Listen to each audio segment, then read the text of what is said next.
Eleanor Whitaker pressed her back against the cold wall of the general store and tried to make herself small. Victor's fingers were wrapped around her wrist, not tight enough to draw attention, just tight enough to remind her who she belonged to. 3 years. 3 years she had learned to breathe around his grip. 3 years she had learned to smile through the pain. And then the door opened. And everything she had accepted as permanent walked right up to the edge of breaking. If this story already has your heart subscribed to this channel, follow Eleanor's journey all the way to the end and drop your city in the comments below. I want to see how far this story travels. The summer morning Victor Hale decided to accompany Eleanor to the general store was the same morning Caleb Mercer rode down from the mountains for the first time in 4 months. Neither of them knew the other existed yet. That was the last morning that would be true. Red Hollow sat in a wide valley pressed between 2 ridgelines, and in the summer the heat came down heavy and flat and stayed there all day like something that had given up trying to move. The town had one main street, one sheriff, one church, and one man everybody answered to without ever being told they had to. Victor Hale had never needed to announce his authority. He had simply always had it. Eleanor walked 3 steps behind him down the boardwalk because she had learned in the first month of their marriage that walking beside him invited comparison. And comparison invited correction. And correction in the Hale household came in forms that didn't leave marks where people could see them. She carried a list in her left hand. Her right wrist was wrapped in a cloth strip she told the laundress was from a kitchen burn. The laundress, a woman named Dottie, who had worked for the Hales for 11 years, never asked follow-up questions. Eleanor had stopped being surprised by that in year 2. "You'll wait inside," Victor said without turning around.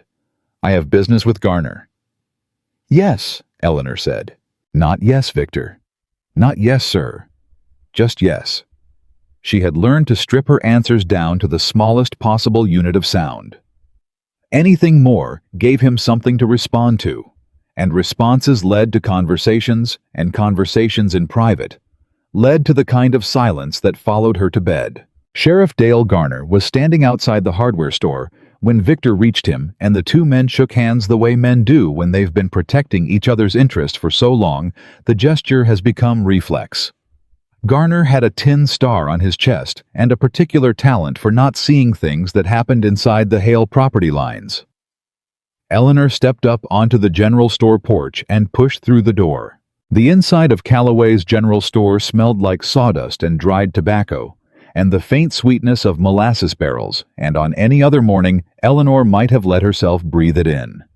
She used to love the smell of stores when she was a girl. Her father's ranch had been 40 miles north, and coming into town had felt like arriving somewhere important. She had believed at 17 that the world was full of arrivals. At 25, she understood that some arrivals were just different kinds of captivity. "Mrs. Hale." Roy Calloway nodded from behind the counter. He was a thin man with a thin smile who had extended the Hale household unlimited credit for a decade and understood implicitly that the credit was the relationship. "Good morning, Roy." She set her list on the counter. "I need these filled, please." Roy picked up the list and began moving without reading it. He already knew what the Hale household needed. He had been filling the same order with small variations for 3 years. Eleanor moved to the far side of the store where the dry goods sat on deep shelves, and she let herself stand still for a moment. Just a moment. Just long enough to feel the absence of Victor's proximity, like a person stepping out of shadow into a narrow band of sun. She pressed her right wrist against her hip, gently feeling the ache beneath the cloth. It wasn't the worst it had ever been. That distinction belonged to a night 8 months ago that she did not revisit in daylight if she could help it. She was studying the label on a can of peaches, not because she needed peaches, but because looking at something ordinary helped when the door opened behind her. She didn't turn around. People came and went from Callaway's all morning. She had learned to distinguish Victor's entry by the specific weight of the silence that preceded it. This was a different quality of entrance, heavier in a different way, like something that had been a long time traveling. Roy Calloway said, "Help you," with slightly less warmth than he used for Eleanor, which told her the newcomer was either a stranger or someone without local credit. "Just supplies," a voice said. It was a low voice, not performed, not trying to establish anything, just a voice that said what it meant in the fewest words available and apparently considered that sufficient. Eleanor did not look up from the peach can. She heard boots on the floorboards, slow, unhurried. She heard Roy moving behind the counter reciting prices in the cautious tone he used with people he hadn't yet categorized. She heard the clink of coin on wood and the rustle of burlap. She did not hear the door open again. She became aware gradually that the stranger had stopped moving. She still didn't turn around. "Ma'am?" The word landed quietly. It wasn't a greeting or an intrusion. It was the sound of someone acknowledging another person's presence without demanding anything from it. Eleanor turned slightly. Not all the way. Enough to see a man standing in the middle of the store with a paper-wrapped parcel under one arm, and a look on his face that she could only describe as still. Not blank, not cold, just still. Like something that had decided long ago not to perform anything it didn't mean. He was tall, lean in the way that comes from years of physical work without excess. His hat was pushed back enough to see his face, which was weathered and serious, and younger than the lines around his eyes suggested. His clothes were worn but clean. There was dried trail dust on his boots, and something about the way he stood weight distributed nothing tight that said he spent his life in terrain that required balance. She met his eyes for approximately 1 second. She looked away. "Morning," she said, and turned back to the shelf. She heard him move toward the counter. She heard him exchange a few more words with Roy about a specific grade of rope and whether Calloway carried it, and she heard Roy say he could order it in, and she heard the stranger say he'd check back through. She was replacing the peach can on the shelf when the door opened again. The silence that entered was the specific kind she had trained herself to recognize. Victor. She felt it before she heard his boots. A tightening in her chest, a particular kind of alertness that was not attention, but preparation. She straightened her spine. She turned toward the door. Victor Hale was not a physically imposing man, which had confused Eleanor at first, before she understood that physical size was only one instrument of dominance and far from the most effective. He was 51 years old, slim, with steel-gray hair worn neat, and a face that had learned over decades to present pleasantness as its resting expression. He wore good clothes. He owned land that ran 20 miles in 2 directions. He had sent a man to jail once by mentioning at a dinner party that he had concerns about the man's accounting. "Finished already," he said to Eleanor, crossing the store toward her. "Nearly." She kept her voice level. "Roy." Victor nodded at the counter without looking at it. "Add the order to the account." "Of course, Mr. Hale." Victor reached Eleanor and took her by the wrist. Not rough. He was never rough in public. It was more the way a man picks up something he owns naturally without ceremony, as if the object has no preference in the matter. Eleanor felt the cloth strip compress against the ache underneath it and kept her face exactly where it was. "We're going," Victor said. "The order isn't—" "Roy will send it up." His hand tightened fractionally. An adjustment, not a punishment. A reminder. "We're going." Eleanor looked at the counter where Roy was carefully studying his ledger. She looked at the 2 older women near the fabric bolts, who were suddenly very absorbed in a bolt of blue calico. She looked at the floor, and then she looked up. The stranger was still in the store. He was standing 4 feet away, parcel under his arm, watching Victor's hand on Eleanor's wrist, with an expression that had gone from still to something else. Something quiet and settled, and she would think later, almost sad, not surprised. As if he had seen this particular arrangement before and found it each time equally intolerable. Victor noticed him noticing. The temperature in the room did a specific thing that Eleanor had felt before when her father's old cattle dog got between a calf and something that meant it harm. Not aggression exactly. More like the activation of something old and decided. "You need something," Victor said to the stranger. His tone was pleasant. It was always pleasant. The pleasantness was the message. "Let go of her arm," the stranger said. Eleanor went very still. Roy Calloway went very still. The women at the fabric bolts went very still. The entire store seemed to pull a breath and hold it. Victor Hale smiled.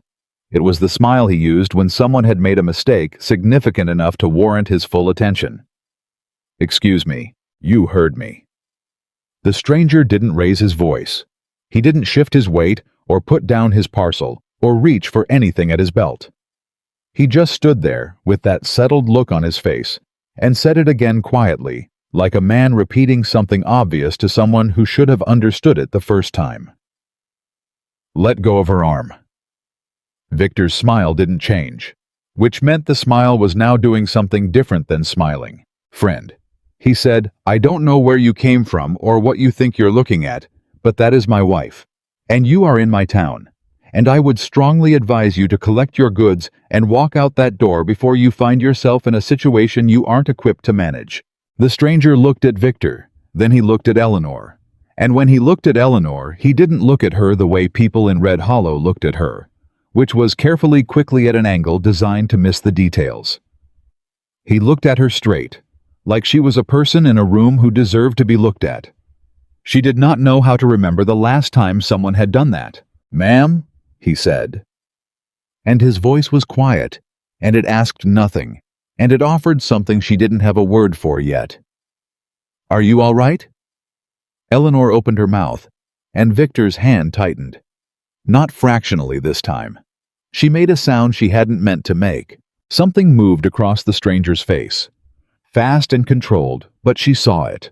The way she saw everything, because 3 years of surviving in a house with Victor Hale had made her a student of the smallest shifts in the human face. "I'm going to say it one more time," the stranger said to Victor.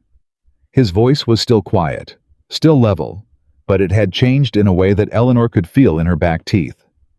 "Let go of her arm."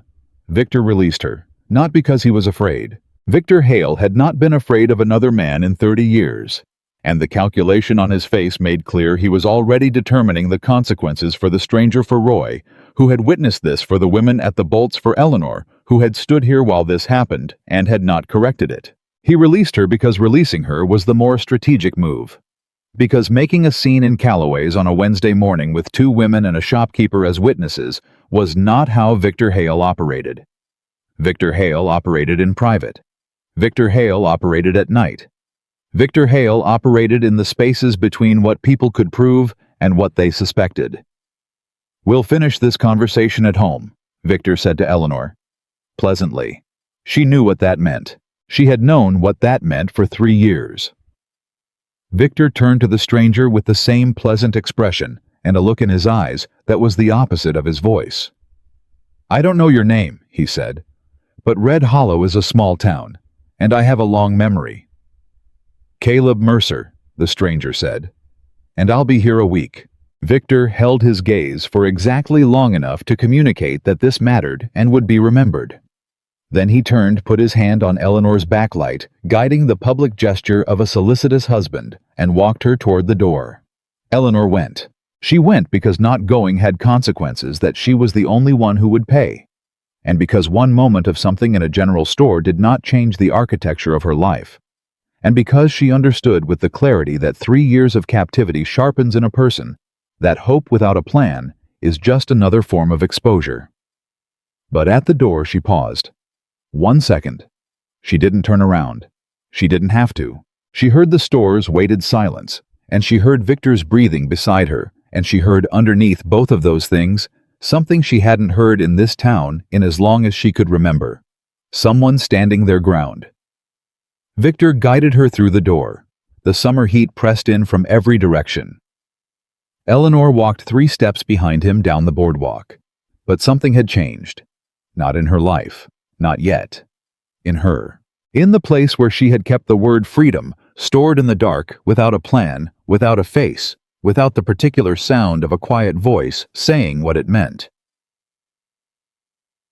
Inside Calloway's general store, Caleb Mercer stood in the middle of the room with his parcel under his arm and watched the door close. Roy Calloway exhaled from behind the counter. It was a long, complicated exhale. The sound of a man who had just watched something he wasn't sure how to account for. "You just made yourself an enemy," Roy said. Caleb picked up his rope coil from the counter. Seemed like she already had one. Roy had no answer for that. Caleb settled his hat and moved toward the door, and one of the women near the fabric bolts said quietly, not quite meaning for it to carry, "Nobody talks to Victor Hale like that." Caleb paused at the door. "No," he said. "I reckon they don't." He walked out.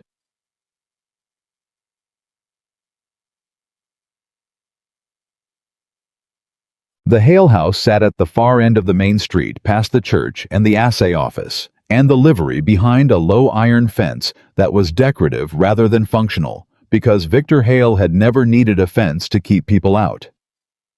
The house was large and well-maintained, and entirely ordinary from the outside, which was the point. Eleanor walked through the front door and straight to the kitchen, because movement was safer than stillness. After one of Victor's public humiliations, she had learned to route her days around his moods, the way a river routes around hard stone, wearing new channels, finding the path of least resistance, surviving. Alma the cook was at the stove and did not look up when Eleanor entered. Eleanor began removing items from the pantry, organizing them, straightening a shelf that didn't need straightening, filling her hands so they would stop shaking before Victor found her. She heard the front door. She heard his measured steps in the hall. She heard him stop in the kitchen doorway. She continued straightening the shelf. "Alma," Victor said, "give us the room. Give us the—" Alma wiped her hands on her apron and walked out without a word or a look. The door to the back garden opened and closed. Eleanor turned around. Victor was standing in the kitchen doorway with his hat in his hands and his face arranged in the expression she called the quiet one, not the pleasant smile, not the angry stillness, but the one in between, the one that meant he was deciding, calculating, determining what the situation required. "That man," he said. "Do you know him?" "No." "You've never seen him before?" "No, Victor." He turned his hat in his hands, once, twice. "And yet he spoke to me on your behalf." "I didn't ask him to." "No." Victor's voice was perfectly reasonable. It was always perfectly reasonable. That was the thing about Victor that had taken her longest to explain to herself in the hours she spent explaining things to herself during the nights she lay awake and catalogued what her life had become. He wasn't irrational. He was entirely rational. His cruelty had reasons. His control had systems. His punishments had logic. That was what made them so complete. "No, you didn't ask him to. But he did it anyway. And you stood there." "I didn't—" "You stood there," Victor said again, quieter. "And you didn't correct him. You didn't tell him that your husband was simply assisting you out of the store. You didn't say anything to discourage what he was doing." Eleanor's wrist throbbed. "What did you want me to say?" she asked, and she kept her voice level with an effort that cost her more than he would ever see. "That it wasn't his business," Victor said. "That we didn't need his interference. That my wife knows how to conduct herself in public." He paused. He crossed to the kitchen table and pulled out a chair and sat in it very calmly. "Come here, Eleanor." She came, because not coming was a different kind of conversation, and she was already calculating the way she always calculated what she could absorb now and what she needed to preserve for later. Because the word freedom, the one she kept in the dark, had a plan attached to it now. A small plan, half-formed, trembling. But there. She had hidden $47 in the lining of her winter coat. She had memorized the stage schedule to Billings.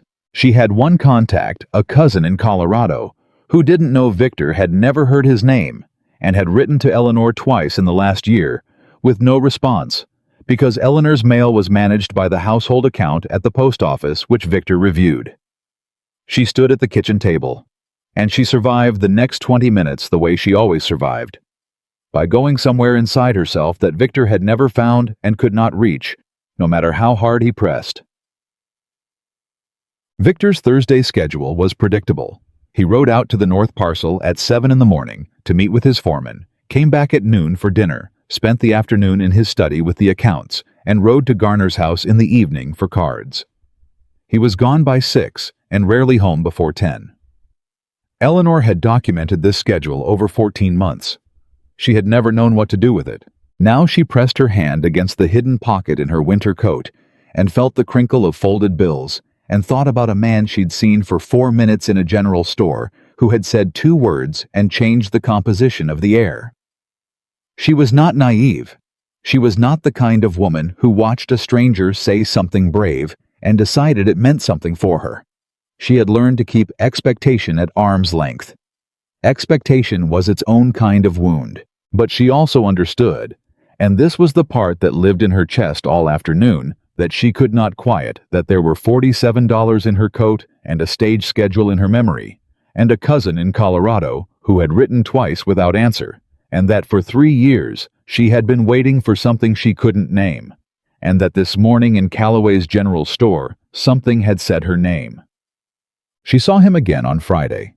She was at the well behind the church. She came here sometimes in the early morning before the household required her, because it was the one place in Red Hollow where Victor's presence wasn't ambient, and she was drawing up a bucket when she heard boots on the path behind the church and looked up. Caleb Mercer slowed when he saw her. He had a canvas bag over one shoulder and the look of a man who had already been somewhere before most of the town had started moving. "Ma'am," he said. He would have walked past her. She knew that. He would have walked past her and continued down whatever path he was on, because he didn't seem like a man who pressed himself into situations he hadn't been invited to. "Mr. Mercer," she said. He stopped. "Thank you," she said. "For yesterday." He looked at her in that direct way, the way she'd noticed in the store. "You're welcome." "It won't make things easier for me," she said. She wasn't accusing him. She was just telling him the truth because the truth seemed like the appropriate thing between two people who had nothing to perform for each other. "I want you to know I understand that. What you did, it matters. But it doesn't." She stopped. She adjusted. "It doesn't change things." He looked at her for a moment. Then he said, "No, I reckon it doesn't." "Then why did you do it?" The question came out quieter than she'd intended. Almost small. She hadn't meant it to be a real question. She'd meant it to be the kind of question a person says to close a subject. But Caleb Mercer considered it like it was a real question. "Because some things are wrong," he said. "And when you see something wrong, you say so, even if it doesn't change anything." Eleanor looked at him. "Even if it makes things worse for the person you're saying it for?" she asked. "Ma'am." His voice was quiet. "I saw his hand on your arm. I saw your face. And I saw every person in that store look somewhere else." He paused. "I wasn't going to be another person looking somewhere else." Eleanor turned back to the well. She cranked the rope slowly. "He'll go after you," she said. "If you stay in town. He'll find a reason. He's welcome to try. You don't know what he's capable of." "No," Caleb said. "But I know what kind of man he is." Eleanor pulled the bucket over the edge. The water was cold even in summer, fed by a mountain spring, and it felt real in a way that not many things in Red Hollow felt real to her anymore. "Why are you in town?" she asked. "Supply run. Heading back to the ridge after the week." She nodded. She didn't know what she had hoped the answer would be. "There's a marshal," she said, and she said it quietly the way she said the things that lived in the dark. "In Billings. My father knew him before." She stopped. She reorganized. "Before my father died. His name is Aldous Webb. He was an honest man, my father said." Caleb said nothing, but he was listening the way he did everything completely without visible impatience. "Victor controls the sheriff here," Eleanor said. "He controls the judge. He controls the bank and the post office and the stage line schedule. There is no one in this county to go to." She set the bucket on the stone edge of the well. "But there's a marshal in Billings who might be outside his reach." She did not know why she was telling him this. She told herself it was because he had done something brave in a store, and that created between them a small momentary honesty. She told herself it was not because some part of her was making calculations that involved a stranger with a camp somewhere on the ridge and a week left in town. "That's useful to know," Caleb said.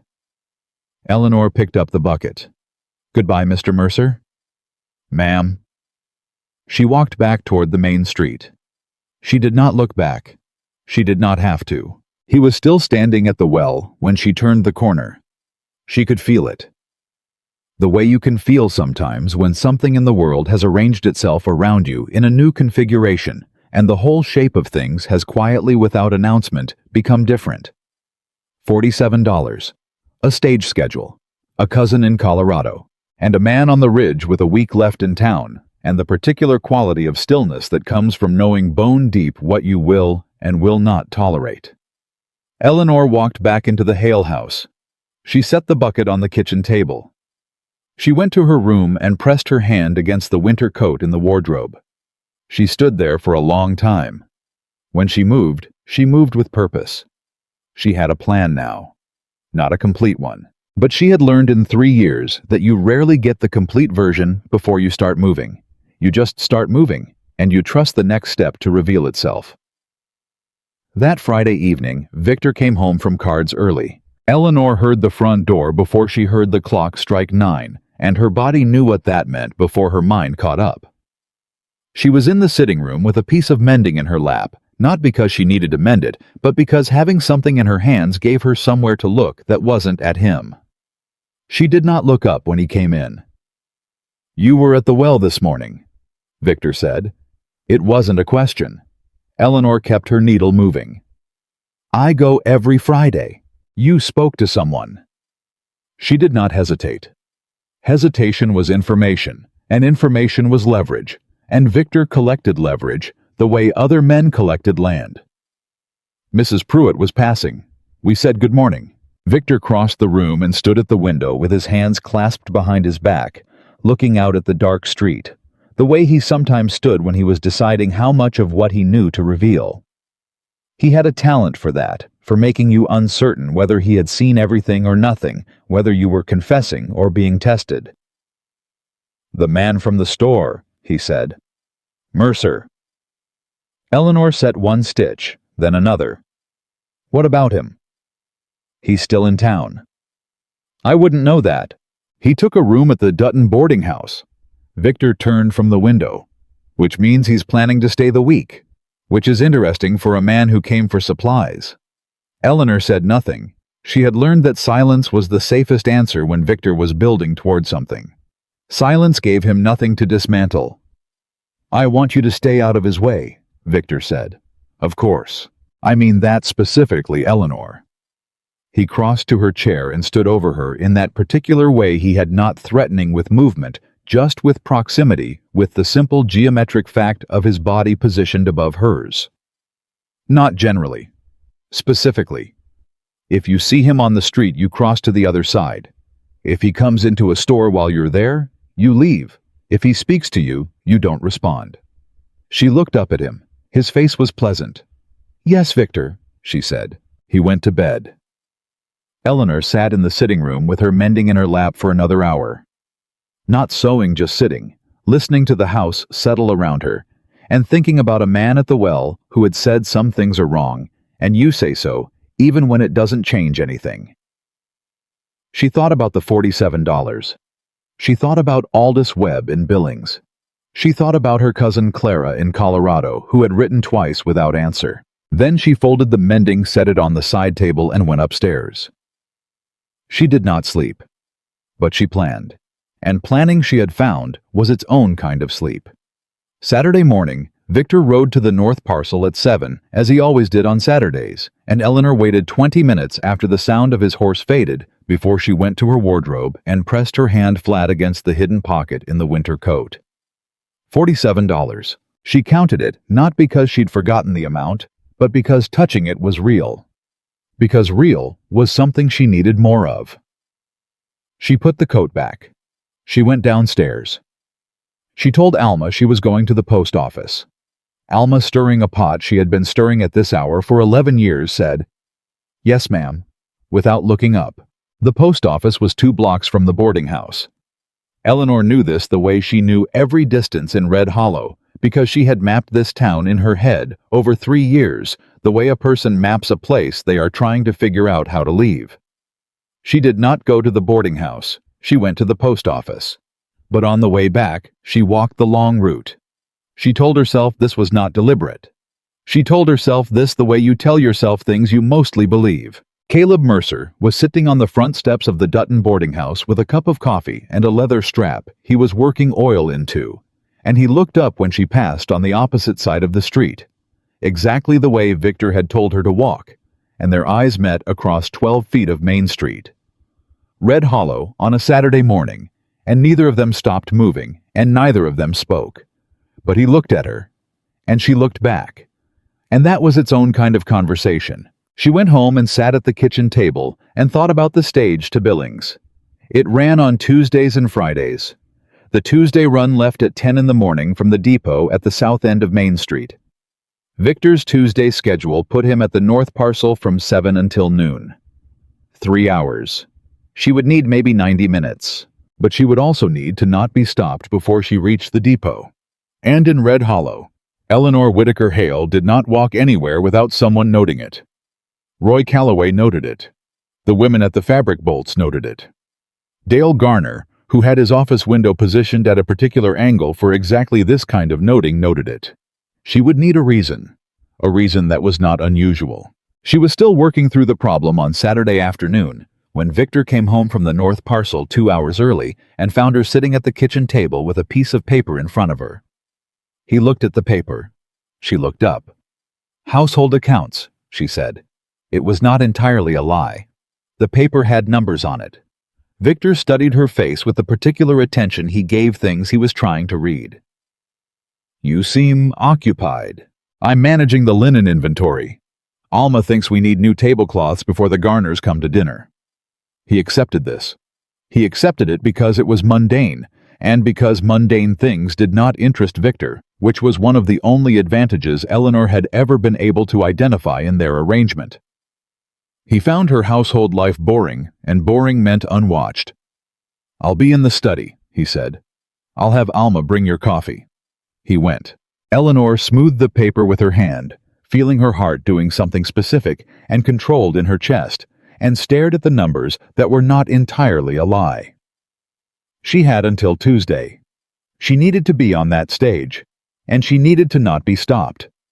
Sunday changed things. Sunday changed things because Margaret Hale came to dinner. Victor's aunt was 70 years old and had the bearing of someone who had decided early in life that other people's comfort was their own responsibility and not hers. She had raised Victor after his parents died of fever when he was 12, and she had raised him with a specific understanding of the world that the Hale name was a structure, and structures required maintenance, and maintenance required control. And control applied consistently was simply good management. She kissed Eleanor's cheek at the door and said, "You look thin," and sat at the head of the table, even though it was not her table, and Eleanor was the one who had set it. Victor watched his aunt the way men watch the one person they never fully outgrew answering to. "I heard about the business at Calloway's," Margaret said when Alma had brought the soup. Victor's spoon paused. "It's been handled," he said. "Has it?" Margaret did not make it a question. A drifter walks into Roy Calloway's store and tells you to take your hands off your own wife, and you walk out, and that's handled. There was no benefit in making a scene. There was no benefit in being made a fool of in front of the whole town, you mean. Victor's jaw moved. Eleanor kept her eyes on her soup. "He'll be gone by the end of the week," Victor said. "He's nobody. A trapper. He has no stake here." "Then why?" Margaret said, setting down her spoon with a small, precise sound. "Is Dale Garner unable to tell me anything useful about where he goes, who he talks to, or what his business is?" Silence. Eleanor did not move. "I've asked Dale to watch him," Victor said. "Watching isn't the same as handling." Margaret lifted her glass. "Your grandfather did not build what we have by watching things and hoping they resolved themselves." "Aunt Margaret, the man needs to understand the order of things in this town." She said it the way she said everything, without drama, without heat, as a simple statement of operational fact. If he understands it and leaves, fine. If he doesn't understand it, she set her glass down. Then he needs help understanding it. Eleanor kept her face entirely still. She was thinking about Tuesday. She was thinking about 90 minutes and a stage to Billings. She was thinking about a marshal named Aldous Webb, who her father had called an honest man. "I'll speak to Dale," Victor said. Margaret looked at him the way she looked at things she found satisfactory, but not impressive. "See that you do." Dinner ended. Margaret left.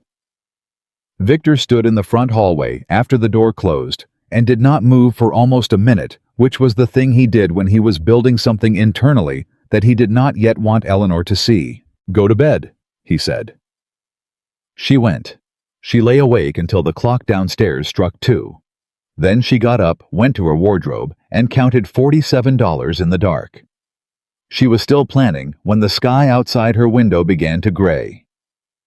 Monday morning, Roy Calloway closed his store early. Eleanor noticed this because she had learned to notice everything in Red Hollow that deviated from its established pattern, the way a person living in a house with a leaking roof learns to notice which particular sound means rain is coming. Roy closing at midday on a Monday meant Roy had been asked to close at midday on a Monday. Roy did what he was asked in this town the way everyone did what they were asked. She found out why by afternoon. Dottie the laundress told her without meaning to tell her, in the way that information traveled in Red Hollow sideways through the medium of people talking about adjacent things. "Heard there was some trouble down by the livery," Dottie said, working a flat iron across a linen tablecloth with the rhythm of long practice. "That mountain man. 3 of Hale's riders stopped him on his way back from the hardware." Eleanor's hands went still on the tablecloth she was folding. "Stopped him how?" she said. Dottie kept ironing. "Stopped him the way men get stopped when somebody wants to make a point." She paused. "He's all right. From what I heard, the riders are the ones who came off worse." She said this with the particular quality of voice that meant she was not surprised, which meant it was not entirely surprising news to Eleanor either. But Eleanor's heart was doing something complicated. She finished folding the tablecloth. She folded another one. "Where is he now?" she asked, and kept her voice at the same careful level she kept everything. "Still at Dutton's, I expect, unless he had the sense to leave." He hadn't left. She knew it before she confirmed it. She knew it the way she'd known he was still standing at the well that first morning, not by sight, but by some quality of the air in Red Hollow that had changed since Thursday and had not changed back. She did not go to Dutton's boarding house. She went to the church instead, because the church was the one place in town where Eleanor Whitaker Hale could sit for 30 minutes without being reported to anyone, and the minister's wife, a gentlewoman named Ruth Pierce, who had sad eyes and never asked questions, sometimes kept a pot of tea on. Ruth poured her tea and sat with her in the small back room of the church, and they talked about the weather and the summer heat and which families were struggling with the drought. And Eleanor drank her tea and felt something pulling in her chest like a hook in deep water. "Mrs. Pierce," she said, setting down her cup. Ruth looked at her. "If someone needed to send a letter," Eleanor said, "a private letter, without it going through the post office account." Ruth was quiet for a moment. Then she said, "I post my own correspondence through the mission circuit." She refilled Eleanor's cup. "Letters for the mission go out Mondays and Thursdays. No one checks a minister's post." Eleanor looked at her. Ruth looked back. Neither of them said anything else for a moment. "I have paper," Ruth said, "and ink if you need it." Eleanor wrote 2 letters. The first was to Aldous Webb, United States Marshal Billings. She told him her name, her husband's name, the name of the town, the nature of the situation, and the name of the judge Victor controlled. She told him she had documentation of specific events and dates that she kept in a locked tin under the floorboards of the cellar, which was the truth, and had been the truth for 14 months. She told him she needed someone outside the county's reach. The second letter was to her cousin Clara in Colorado. She told her she was alive. She told her she was planning. She told her she might be coming, and she might be coming fast, and if a letter or a wire arrived from Billings, Montana, asking about her to confirm whatever they confirmed. She sealed both letters. Ruth Pierce took them with hands that did not tremble. "God keep you, Eleanor," she said, and said it quietly, The way you say something you mean and aren't performing." Eleanor thanked her and walked home and made dinner and set Victor's table and said yes when he asked about her day and no when he asked if she'd heard anything else about the situation at the livery, and she went upstairs and lay in the dark with her heart doing its complicated thing and thought about Tuesday. Tuesday morning arrived the way mornings in Red Hollow arrived in the summer, fast and hot with light that hit the street at a hard angle and made everything look like it was already under pressure. Victor rode to the north parcel at 7. Eleanor stood at the front window and watched him go. She waited 10 minutes. She went to her wardrobe. She took the $47 from the winter coat and folded them into the inside pocket of the jacket she was wearing. She took from the back of the wardrobe shelf a small flat tin that looked like it held sewing supplies and put it in the bag she carried for marketing. The tin held 14 months of dates and notes and the names of 3 men who had witnessed specific events and had said nothing and could be asked to say something by a marshal with federal authority. She went downstairs. Alma was at the stove. "I'm going to get thread from Calloway's," Eleanor said, "and I need to stop at the dry goods." Alma did not look up. "You want me to send Billy with you?" "No need." She kept her voice exactly as it always was. Level. Contained. The voice of a woman running an ordinary errand. "I won't be long." She walked out the front door. She walked 2 blocks north before she turned east. The stage depot was 6 blocks away. She had 90 minutes. She had not gone a block and a half when she heard her name. "Mrs. Hale." She stopped. Dale Garner was standing at the edge of the boardwalk with his thumbs in his belt and the look on his face of a man who had been asked to be somewhere specific at a specific time. "Morning," he said. "Early for marketing." Eleanor looked at him. She thought about the $47. She thought about the tin in her bag. "I have a long list today," she said. "Mr. Hale, know you're out." "Of course." She said it without blinking. "He asked me to stop by the hardware before he comes in at noon. Something about bolt specifications." She had no idea what bolt specifications were. She was betting that Dale Garner was also uncertain enough about bolt specifications to not press. Garner looked at her for a moment that lasted several beats longer than comfortable. Then he nodded. "I'll walk you up to Calloway's," he said. "That's not necessary." "I don't mind." It was not a conversation. It was supervision wearing the costume of courtesy. Eleanor understood this the way she understood everything about this town completely without illusion. She walked to Calloway's. She bought thread. She came back out and Garner was still there. And she thought about the stage leaving at 10, and it was now 8:42, and she had 68 minutes, and Garner had his thumbs in his belt, and she had $47 and a tin of evidence and nowhere to go while Dale Garner was standing on the boardwalk watching her do it. "Thank you, Dale," she said. "Yes, ma'am." She walked back home. She did not run. Running was information, and information was leverage. And she had not survived 3 years inside Victor Hale's system by giving away leverage before she needed to. She went inside. She went upstairs. She sat on the edge of the bed with her bag in her lap and the thread in her hand and the $47 still in her pocket and the tin still in the bag, and she sat there for a long time. Friday, she thought. The stage ran on Fridays too. She had until Friday. She put the tin back under the floorboard in the cellar. She put the money back in the coat. She went downstairs and made lunch for a household that did not know it was running out of time. That afternoon, Victor came home at noon with an expression Eleanor had not seen in a while. Not the pleasant one, not the quiet one, but a third one. The one she thought of as satisfied, which was in some ways the most alarming of the 3, because Victor's satisfaction always meant someone else's diminishment. He sat at the table and let Alma serve him and said conversationally, "I hear Mercer's leaving Thursday." Eleanor poured his water. "Is that so?" "Dale had a word with him this morning." Victor picked up his fork. "Made certain things clear about the town and its expectations." He ate a bite. "I think he understood." Eleanor set down the pitcher.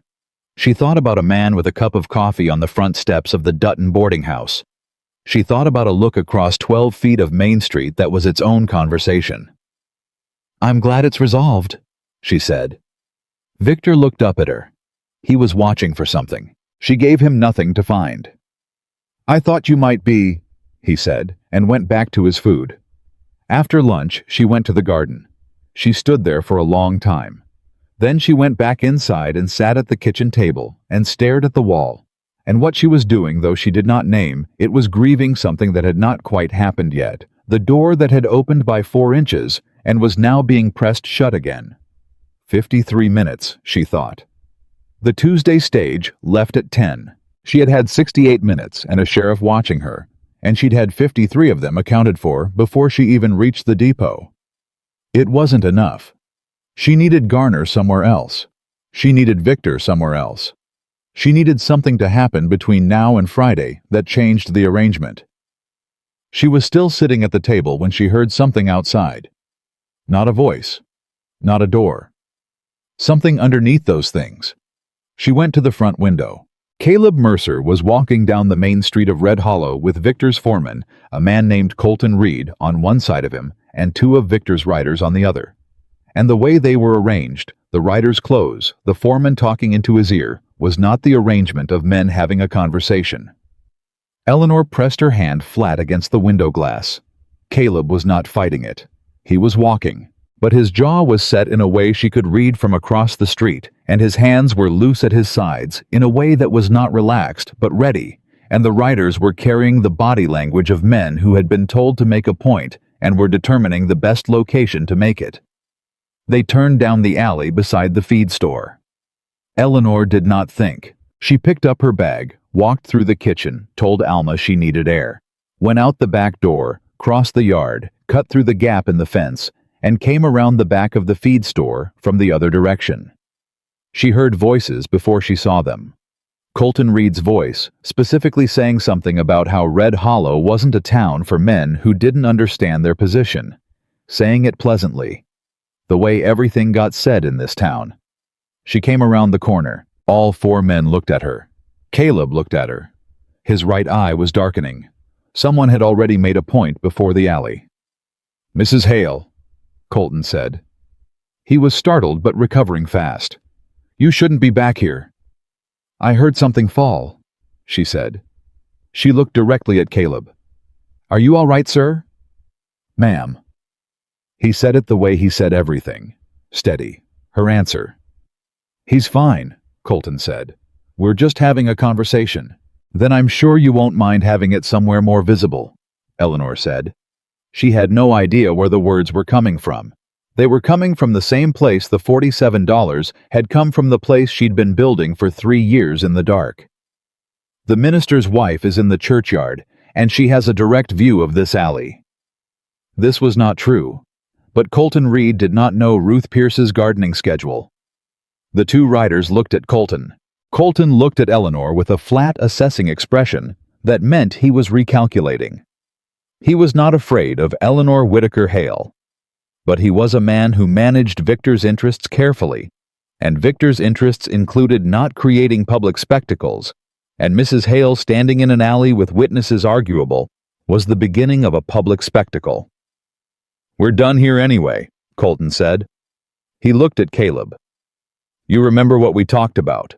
He walked past Eleanor without looking at her. The riders followed. She listened to their boots on the packed ground until she couldn't anymore. Then she turned. Caleb was looking at her. She looked back. "You shouldn't have done that," he said. "No," she agreed. "He'll tell Victor." "I know." He was quiet a moment. Then, "Why did you—" Eleanor looked at her hands. "Because some things are wrong," she said. "And when you see something wrong, you say so." She looked up. "Even if it doesn't change anything." Something moved in his face. "It changes something," he said quietly. She looked at him. Really looked the way she hadn't let herself at the well, hadn't let herself across 12 feet of Main Street. She looked at the darkening eye and the set jaw and the hands still loose and ready at his sides, and the particular kind of stillness that she now understood, came from a man who had decided long ago what he would and would not accept in the world. "I need to be on the Friday stage," she said. She had not planned to say it. She said it anyway. Caleb did not react the way she expected. He didn't ask questions. He didn't look alarmed or doubtful. He said, "What time does it leave?" 10 in the morning. "Where are you going?" "Billings. First, then maybe further." She paused. "I wrote to the marshal there." Something settled in his face, like something confirming. "Garner watches the depot," she said, "and Victor's riders are around the main street on Friday mornings."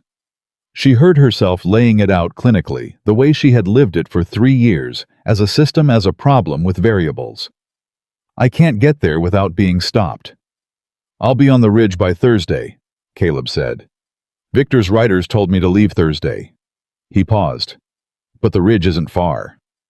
She understood what he was not saying. "It's too dangerous," she said. "Ma'am?" His voice was quiet and certain. "So is staying." She looked at him for a long moment. Then she said, "There's a logging trail east of the depot that runs up behind the church. Victor's men don't watch it because no stage ever ran that route." She paused. "But a horse could." "What time?" 9 o'clock, she said. "Wednesday night, at the well behind the church." She straightened. "If you're not there, I understand. This is not your—" "I'll be there," he said. She looked at him one more time. Then she turned and walked back out of the alley. She went home. She set the table for dinner. She smiled at Victor across the roasted chicken and listened to him talk about the north parcel and said yes, and of course, and I see at exactly the right intervals. And when he asked about her afternoon, she said she'd been in the garden, which was partially true. She went upstairs. She lay in the dark. She did not count the $47 this time. She counted the hours instead. 36 hours to Wednesday night. 36 hours to the well behind the church. She stared at the ceiling. Victor moved in the room down the hall. Eleanor breathed. Steady. Patient. Like a woman who has been waiting 3 years for the right moment and has finally found one. 36 hours felt like 36 years. Eleanor moved through Tuesday the way she had learned to move through all the days inside the Hale house, carefully, thoroughly, without visible urgency. She ironed linens she had already ironed. She reviewed household accounts that didn't need reviewing. She sat at dinner and answered Victor's questions, and passed the bread and refilled his glass, and gave him absolutely nothing to read in her face, because Eleanor Whitaker had spent 3 years becoming unreadable, and she was not going to waste that particular hard-won skill now. But underneath all of it, she was counting. Not dollars this time. Hours. Victor noticed nothing, which was both a relief and a confirmation of something she had understood for a long time, that Victor paid attention to Eleanor only when he suspected she was doing something he hadn't authorized. When she behaved as expected, she became for him essentially invisible. She was furniture in his house. Functional. Expected. Unremarkable. She had spent 3 years hating that. Now she was using it. Tuesday night, Victor went to his study after dinner and did not come out until well past 10. Eleanor heard him moving through the hallway, heard the particular creak of the 3rd stair that she had memorized in the first month, heard his bedroom door close. She lay in the dark and did not move for 2 hours. At midnight, she got up.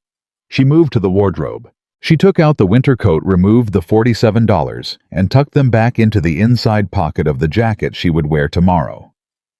She took from beneath the wardrobe a small traveling bag she had been assembling for 4 months, not packing all at once, which would be noticed, but adding things gradually, one small thing at a time, the way water builds behind a dam. A change of clothes, her mother's brooch, a photograph of her father, a small Bible with Clara's address written inside the back cover. She put the bag back under the wardrobe. She went back to bed. She did not sleep. Wednesday morning came slow and certain, the way mornings come when you have been awake to meet them. Victor's Wednesday schedule was different from his other days. He had no North Parcel meeting, no regular ride. Wednesdays, He usually spent in town at the bank at Garner's office, moving through Red Hollow, the way he always moved through it, as a man reminding the town of his presence without having to announce it. This was the problem Eleanor had been sitting with since Tuesday. She had told Caleb 9 o'clock at the well behind the church, but she had not accounted for Victor being in town all day on a Wednesday, moving, circulating, occupying the spaces she needed to move through. She was working through this at the breakfast table when Victor said, "I'm riding to Clearwater today." Eleanor looked up. Clearwater was 18 miles south. A neighboring ranch, whose owner, James Pruitt, had been in a land dispute with Victor for 2 years. Victor rode to Clearwater when the dispute required his personal attention, which was not often and not predictably. "All day?" she asked, and kept her voice at exactly the pitch of mild domestic interest. "Most of it." He drank his coffee. "I'll be back for dinner." Eleanor nodded. She looked at her plate. She did not allow herself to close her eyes or exhale or do any of the things her body wanted very badly to do. "I'll have Alma make the lamb," she said. Victor left at 8. Eleanor stood at the front window and watched him ride south. Then she turned around. "Alma," she said, "I need to visit Ruth Pierce this morning. I promised to help her with the mission supply inventory." Alma did not look up from the sink. "You want Billy to walk you?" "No." She was already moving toward the stairs. "I won't be long." She went upstairs. She retrieved the traveling bag. She put it inside the larger marketing basket she used for Callaway's underneath a folded cloth. It was not invisible.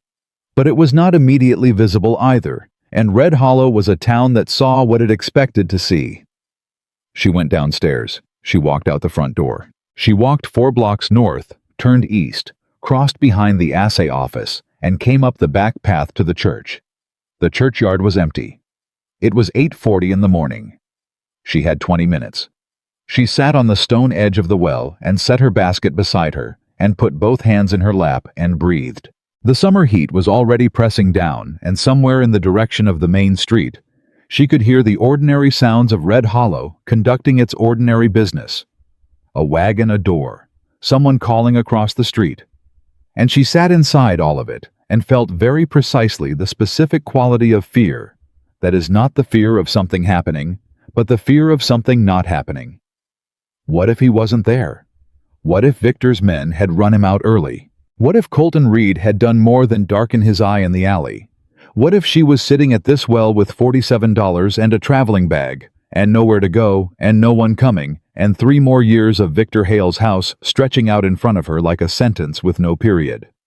She heard boots on the path before she saw him, and then Caleb Mercer came around the side of the church with his horse on a lead rope and a pack tied across the saddle, and Eleanor Whitaker sat on the stone edge of the well and felt something release in her chest that she hadn't known she was holding.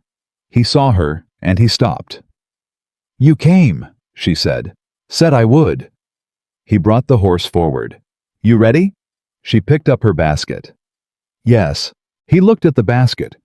He looked at her. Something moved in his face that was not quite a smile, but was adjacent to one recognition maybe, or something like respect. "That's everything. That's everything." He took the basket from her without making it a gesture. Just took it and tied it behind the saddle with the efficiency of a man who spent his life securing things to horses and knew the fastest way to do it. "There's a logging trail behind the depot," he said. "You mentioned it. East side. It joins the main north road about 2 miles out." "I know the road." He checked the saddle strap. "We ride easy until we're past the mill, then we move." Dale Garner has a man who watches the south end of Main Street in the mornings. "We're not going south." He looked at her. "We're going east first, then north. Longer. But nobody's watching the mill road at 9 in the morning." Eleanor looked at him. "You planned this," she said. "Been riding this territory for 12 years, he said. "I know the ways in and out." She had never heard anything sound more like exactly what she needed. He helped her up and mounted behind her because it was faster that way, and because a man and a woman on one horse on the back roads of Red Hollow at 9 in the morning looked, if anyone saw them, like exactly nothing worth reporting. He kept the horse at a walk until they cleared the church property. Then they turned east down the narrow path behind the depot, and the sounds of Red Hollow faded behind them. And Eleanor sat in the saddle with her spine straight and her hands folded and felt the town fall away like a coat she had been wearing that was never hers to begin with. They were 2 miles out when he said quietly, "All right." "Yes," she said, and meant it for the first time in a long time. They made 4 miles before the trouble started. She heard the hooves before Caleb did, or perhaps he heard them first, and said nothing because she felt him adjust behind her, felt the subtle shift of attention that moves through a person's body when they are calculating something they don't yet want to name. "Company," he said. Just that. Eleanor turned enough to look back down the road. 2 riders. Coming fast. Her heart dropped. Not Garner. Not Victor's foreman. She didn't recognize the first man at that distance, but the second man had a particular way of sitting a horse that she would have known across any distance. "That's Colton Reed," she said. "I see him. He reports directly to Victor. If he sees me..." "He's already seen you." Caleb's voice was level. "Hold on." He put the horse into a canter. The road north curved through thick timber before it opened, and Caleb took the curve fast and then cut left off the road onto a trace that Eleanor wouldn't have noticed if she hadn't been paying exact attention. The horse moved through without breaking stride, and Caleb guided it with the ease of someone who had ridden this specific path in the dark. Behind them she heard the 2 riders hit the curve. She heard them slow. She heard one of them shout something she couldn't make out. Then the timber closed behind them, and the sound dropped away. They rode for 10 minutes through the trees at a pace that required Eleanor to hold the saddle horn and trust the horse and trust the man behind her, which she found to her own surprise easier than it should have been after 3 years of learning not to trust anyone. When Caleb finally slowed, they were deep enough in the timber that the road behind them was entirely lost. "Will they follow?" she asked. "They'll look," he said. "But they don't know this timber like I do, and they don't know where we're going." "Where are we going?" "My camp," he said. 2 hours north, high enough that no one rides up without reason." Eleanor thought about Victor coming home from Clearwater at dinner time. She thought about Alma setting the table for the lamb. She thought about the moment Victor walked through the door and called upstairs and no one answered. "He'll know by tonight," she said. "Yes." "He'll send riders." "Yes." "And Garner." "Yes." A pause. "That's why we're not stopping at the camp." She turned to look at him. "I've got supplies for a week," he said. "We're going to the ridge. There's a way station up their old trapper post. Nobody uses it now. We can hold there while we figure out your next move." She stared at him. "You planned for this," she said, not accusing, just understanding, arriving a beat late. "When a man tells you to leave town," Caleb said, "and you don't, you think ahead." Eleanor turned back to the trail. She was quiet for a moment. Then she said, "There's a tin under the floorboards of the Hale cellar. 14 months of dates and notes and witness names. Can't go back for it. I know." She had known that since she put it there. She had known somewhere under everything that she would likely leave it behind. "But I wrote down the key details in the letter to Marshal Webb." "Then Webb has what he needs." "If he received it." "Ruth Pierce sent it Monday," Caleb said. "I asked her Tuesday." Eleanor went still. "You spoke to Ruth?" "Stopped by the church Tuesday morning." He was quiet for a moment. "She said you'd been brave." Eleanor looked at the trail ahead. She did not have a word for what moved through her. She chose not to try. They rode in silence for a while, and the silence was the comfortable kind, the kind built between 2 people who do not need to fill every moment with sound to prove they are present. Eleanor had not experienced that quality of silence with another person in a very long time, and she felt it the way you feel the first genuinely cool air of an evening after a day of brutal heat, with something that is almost disbelief that it could be this simple. The camp was exactly as he'd described it, high, spare, functional, and invisible from the road below. He helped her down. She stood in the open air of the mountain and breathed. It was not the kind of breath she took in Red Hollow, the carefully calibrated breaths of a woman managing her own oxygen supply in proximity to danger. It was a full breath, a breath that used her whole chest. "Sit," he said. "I'll get water." "I can get water." He looked at her. "I'm not asking you to sit because you can't," he said. "I'm asking you to sit because you've been running since 9 this morning and you haven't stopped once." She sat. She watched him move around the camp with the economy of someone who lived outdoors and had arranged his life to require nothing he wasn't willing to carry. He built a small fire without making a production of it. He heated water. He produced from a pack that seemed to contain more than its outside, suggested a battered tin cup, and something that smelled remarkably like actual coffee. He handed her the cup. She held it with both hands. "Mr. Mercer," she said. "Caleb." She looked at him. "Caleb," she said. "Why are you doing this?" He sat across the fire from her and looked into it the way men look into fires when they're deciding how much of a true thing to say. "I told you," he said. "Some things are wrong." "That was the store," she said. "That was a moment. This is—" She looked at the camp, at the pack, at the 2 horses. "This is a plan. This is a week of your life, and Victor Hale's riders and a federal warrant that may or may not come through." She looked at him. "This is something else." He was quiet for a long moment. "My mother," he said finally, "was married to a man like Victor Hale." He said it without drama. The way you say a fact you have lived with long enough that it no longer has jagged edges. Just wait. Different town, different name, same arrangement. He looked up from the fire. "I was 12 when she finally got out. She didn't have anyone to help her." He paused. "She made it anyway, but it cost her things she didn't have to lose."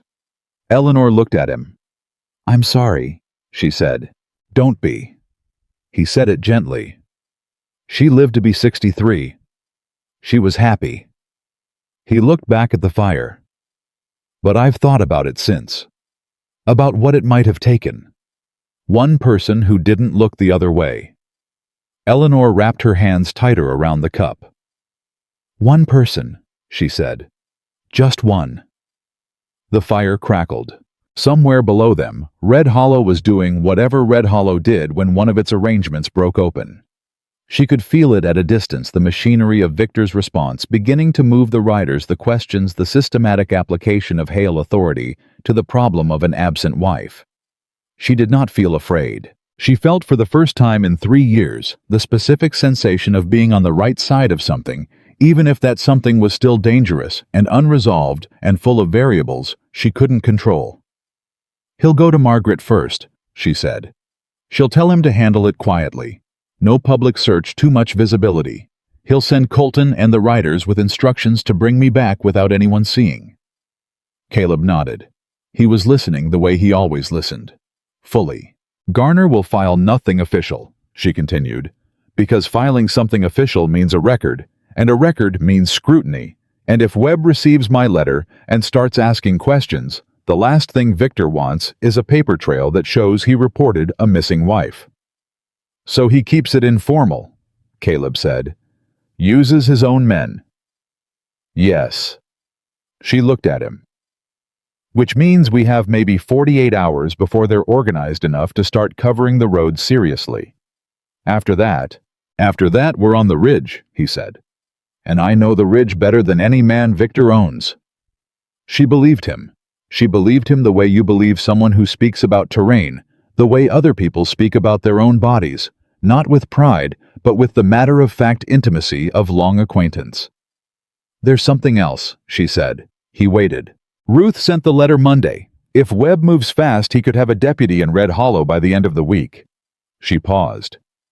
"But Webb is in Billings, and Billings is 2 days by fast horse.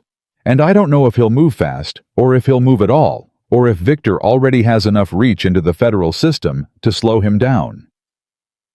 "Then we hold until we know," Caleb said simply. "And if Webb doesn't come—" He looked at her across the fire.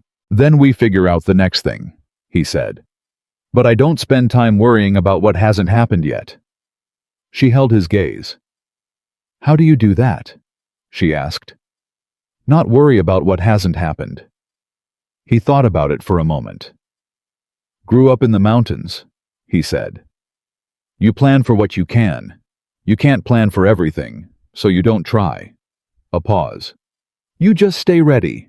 Eleanor looked down at her cup. She thought about 3 years of planning every minute of every day, cataloging every variable building, every contingency, because the cost of an unplanned moment in the Hale house was never abstract. She thought about what it would feel like to just stay ready. I'm not sure I know how to do that, she said. No, he said not unkindly. I don't reckon you've had much practice. They were quiet. The fire burned down to something smaller and steadier. Then Caleb stood. We need to move before dark, he said. I want to be at the way station before they start watching the ridge roads.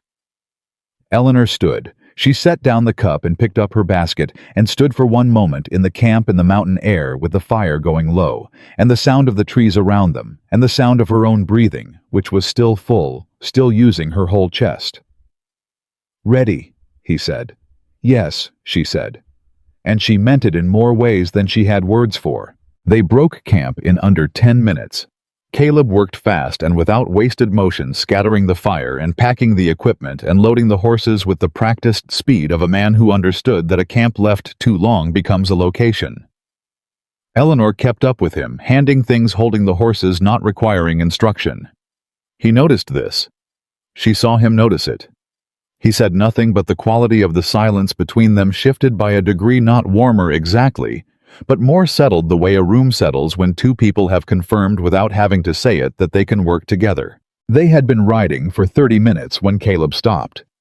She felt the change in him before she understood the reason for it. He went still in the saddle, in the way he went still when he was processing something, and she looked where he was looking, and saw on the switchback trail below them a single rider moving upward at a deliberate pace. Not Colton Reed, not any of Victor's regular men, someone she recognized anyway. She recognized him by his hat, which had a particular dent in the left brim that she had seen across her own dinner table. That's Marsh Duffy, she said very quietly. He's Victor's cousin. He came in from Clearwater last month. She paused. He's good with a rifle. Caleb's jaw set. He came up the west face, he said, which means he knew we wouldn't come the main road. He was thinking out loud, low, unhurried. Victor called him before he rode to Clearwater this morning. Eleanor heard it at the same moment he said it. He knew, she said. He knew before he left. Or suspected. Caleb turned the horse off the trail, moving east away from Duffy's line of sight. Either way, he had coverage planned before dinner. Eleanor thought about Victor sitting across the breakfast table, talking about Clearwater, and her hands went cold in the summer heat. He let me go, she said. Maybe. He wanted to see where I ran. She heard the clarity of it settling through her like cold water. He wanted to see who I ran to. Caleb said nothing, which was its own kind of answer. She had thought she was escaping. She had thought she was the one doing the planning. He's going to use this, she said. The words came out flat and precise, because she was not panicking. She was analyzing, because analysis was the only thing that had ever kept her ahead of Victor Hale, even by a step. If he finds us together, he doesn't need evidence of anything. He has a story. A wife who ran off with a drifter. A husband wronged. And every person in Red Hollow who already thinks of me as property will accept that story before he finishes the first sentence. Then we make sure he doesn't find us together, Caleb said. How? He guided the horse through the timber, keeping it slow and quiet. Duffy's above the west trail. Colton will be coming up the north road by now. That leaves the ridge route. It's steep, but I've taken it twice this year. He paused. It comes out above the way station instead of below it. Different approach. If they're watching the station from below, they won't see us come in from above. And if they're watching from above, he glanced at her. Then we deal with that when we get there, he said. Eleanor looked at the timber around them. She thought about Duffy's rifle. She thought about Victor at Clearwater waiting, letting her run her plan out, watching from a distance, the way he watched everything with patience, with certainty, with the absolute confidence of a man who believed he had already won. She thought about a letter in a minister's mission post to Billings, Montana. She thought about a marshal named Aldous Webb, who her father had called an honest man. "How long to the ridge route?" she asked. 2 hours. Maybe less if we push." "Then push," she said. Caleb looked at her for just a moment. Then he put the horse into a canter. They moved through the timber fast and low, the horse working hard on the uneven ground, and Eleanor leaned forward and held the saddle horn and did not look back. She heard once something that might have been a voice on the trail below, a shout, or a bird, or her own fear making sounds, and she did not slow down to determine which. An hour into the ride, with the ridge above them and Duffy's trail behind them and the summer sun moving hard toward afternoon, Caleb pulled up short. "Hold," he said. She held. He listened. She listened. Below them, far below now, she heard horses, more than 2. The sound of several riders on the main north road, moving fast, moving with the purposeful rhythm of men who had been given a specific destination. "Colton brought more," she said. 5, maybe 6. He listened another beat. "They're heading for the station. They know where it is. Somebody does." He was quiet, then low. "There's only one person in Red Hollow who knows about that station besides me." Eleanor thought. "Old Garrett," she said. "The trapper you bought supplies from last spring. Garrett drinks at the Hale Saloon." He said it without bitterness. Just fact. The fact of a system. Victor would have asked everyone who knows that ridge. Eleanor looked at the trail ahead of them. The ridge route. Steep and unfamiliar, and above a way station that was now compromised, and behind her, Victor's riders moving fast toward the exact location Caleb had planned to bring her. "We can't go to the station," she said. "No." "Then where?"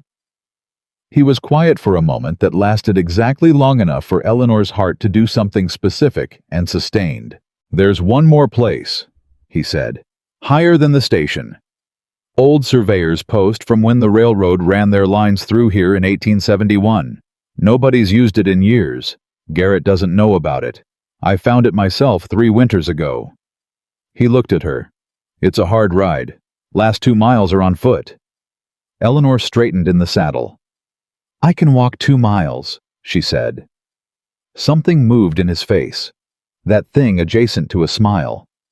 "I know you can," he said. They turned toward the ridge. Below them in the valley, Red Hollow was conducting Victor's search with all the organized efficiency of a system designed to reclaim what it considered its own. Above them, the mountain waited with the indifferent patience of something that had been there long before Victor Hale, and would be there long after. Eleanor rode toward it with her jaw set and her hand steady and $47 in her pocket, and the name Aldous Webb like a small lamp in the dark. She had not come this far to be reclaimed.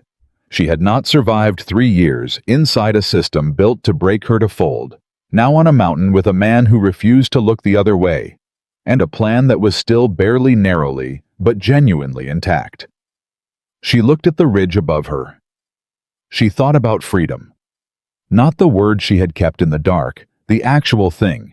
Close enough now to have a shape, close enough to ride toward. She rode.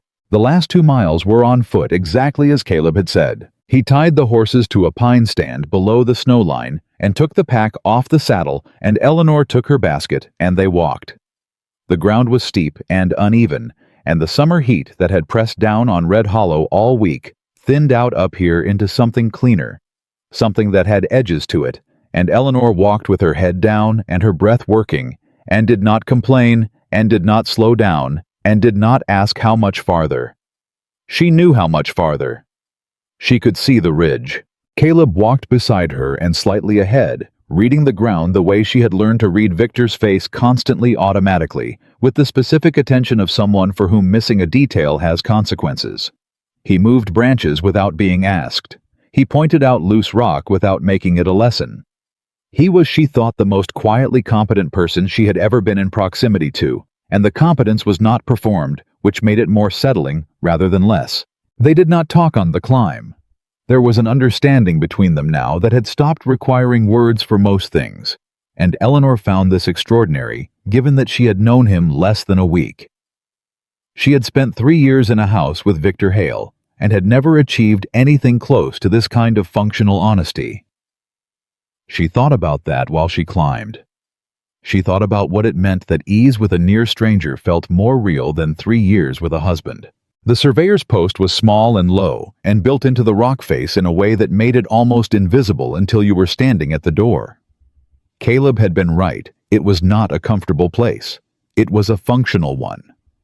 4 walls, a roof that had held a stone floor, a rusted iron stove that still drew, and a narrow window cut into the east-facing wall that looked out over the valley below, with a range of visibility that made Eleanor catch her breath. She could see Red Hollow from here. Not the buildings clearly, but the shape of the valley, the road running north, the glint of the river. She could see the way station below them on the ridge, and she could see moving around its perimeter the small dark shapes of riders. 5 of them, just as Caleb had said. "They're already there," she said. "Been there an hour, maybe." He was building a fire in the iron stove. Small. Smokeless wood, he had carried it up from the lower timber. "They'll search it, not find anything, and then Colton will have to decide whether to push higher or report back." "Colton pushes higher," she said. "He doesn't report failure." Caleb looked at her. "You know his habits," he said. "I know everyone's habits in that town." She watched the riders below. "I had nothing else to do for 3 years but watch." He said nothing to that. He finished the fire and stood and came to the window and looked down at the riders. "They'll make the station by morning," he said. "We've got tonight." "To do what?" "Wait." Eleanor looked at him. "For Webb," he said. "Your letter went Monday. Today's Wednesday. A fast rider makes billings in 2 days. If Webb moved when he got it." "That's a great many ifs," she said. "It is." He didn't soften it. She appreciated that. "But it's what we have." She turned back to the window. Below them, Colton Reed's riders circled the way station like something that hadn't found its shape yet. She watched the smallest figure, the one on the gray horse, dismount and go to the station door, and she knew without being able to see his face that it was Colton, because Colton was always the one who went first. Victor had built him that way. Useful, loyal, and just ambitious enough to stay dangerous to everyone except the man paying him. "Victor told him something before he left this morning," she said. "Something specific. Not just find her. Find her and bring her back would mean Colton runs her down on the road. What he's doing now." She watched the rider move around the station perimeter. "He's looking for something. Something Victor told him to look for." Caleb was quiet for a moment. "Evidence," he said. She looked at him. "If Victor knows about Webb," Caleb said slowly, "or suspects you wrote to someone, he'd want to recover anything you sent. Any letters, any documentation." "The tin is still in the cellar," she said. "He can find that. That's fine. I wrote the key details to Webb directly." "What about the letters you wrote from Ruth's?" Cold moved through her. "Ruth sent them Monday," she said. "They'd be 2 days out by now." "By mail?" Caleb said. "Regular mission circuit." "Yes." He looked at her. "If Victor got to this mission post before it went out," he said, "if he intercepted it, he would need to know about it." She heard her own voice getting very controlled the way it got when she was working through something she didn't want to be true. Ruth wouldn't have told anyone. She wouldn't have needed to. He said it carefully, not cruelly. "Victor manages the post office. He manages the stage. If anyone on the mission circuit recognized the Hale household name on a return address..." Eleanor stopped. She had signed the letters Eleanor Whitaker, not Eleanor Hale, but the return address Ruth had suggested was the church. And Victor Hale donated to the church fund, and Roy Calloway's brother ran the mission circuit mail exchange. She pressed her hand flat against the window frame. "He may have them," she said. "May." Caleb's voice was steady. "We don't know. If he has them, Webb never got the letter. Webb doesn't know who I am or why I wrote." She worked through it out loud, because working through it out loud was faster than doing it alone inside her own head. "And I have no documentation. The tin is in the cellar, and Victor can say those notes mean anything he wants them to mean, and there's no federal record of any correspondence." "Except what you can say yourself," Caleb said, "to a marshal in person." "I have to get to Billings." "Yes, and Victor's riders are between us and every road." "Not every road." He turned from the window. "There's a pass on the north face. Comes down on the far side of the valley, 8 miles from any road Victor's men are watching. It's not a pleasant ride." "I don't need pleasant," Eleanor said. He looked at her steadily. "It's not safe either," he said. "North face is loose rock in the summer. Horses can manage the lower part. The upper section is on foot. We already walked 2 miles. This would be 4. On broken ground. After dark." She met his eyes. "When do we leave?" she said. He held her gaze for a long moment. Then he went to the pack and started pulling items out with quiet efficiency, and Eleanor understood that this was his answer. They left at sunset. She had eaten. Caleb had produced dried meat and hard biscuit from the pack with the same no-ceremony competence he applied to everything. And she had rested for 2 hours, not sleeping, but close to it, sitting with her back against the stone wall and her hands in her lap, and her mind doing the thing it did now, which was not planning exactly, but staying ready the way he had described it. Watching for the next thing without trying to invent it prematurely. The horses carried them as far as the base of the north face, and then Caleb secured them to a rock outcropping with enough rope to graze and enough shelter to stay calm. And he took the smaller pack, and Eleanor took her basket, and they began the climb. The dark on the mountain was different from the dark in Red Hollow. In Red Hollow, dark was the absence of light. Up here, dark was its own thing, layered and textured, and full of sound. The creak of rock cooling the movement of wind through the upper timber, somewhere far below, the faint, impossible-to-locate sound of water. Eleanor walked with one hand occasionally touching rock for balance, and her eyes adjusting slowly, and her breath working steadily, and she did not think about Victor or Colton, or the way station, or the letters. She thought about each step, just the step in front of her. Caleb moved slightly ahead and to her right close enough that she could track him by sound far enough that he wasn't guiding her. There was respect in that distance. She registered it without naming it. They were an hour into the climb when the loose rock happened. She felt it before she could stop it, a section of ground that had held on the way up and did not hold the same way on the diagonal traverse. And her right foot went sideways, and she went with it, and she had one fast moment of pure physical fear before Caleb's hand closed around her arm, and she was upright. He didn't say anything. She didn't say anything. He held until she had her footing, then he let go. She breathed. "Thank you," she said. "You're welcome." Same tone he used for everything. Not dismissive, just present. She took the next step, then the next. Another hour, and they crested the north face, and the valley on the far side opened below them wide and black and still, and Eleanor stood at the top and felt the wind come off it, and thought there without any more words than that. There. The descent took 40 minutes. The ground on this side was more stable, the grade more forgiving, and by the time they reached the base, the horses Caleb had described left here 3 days ago, he said.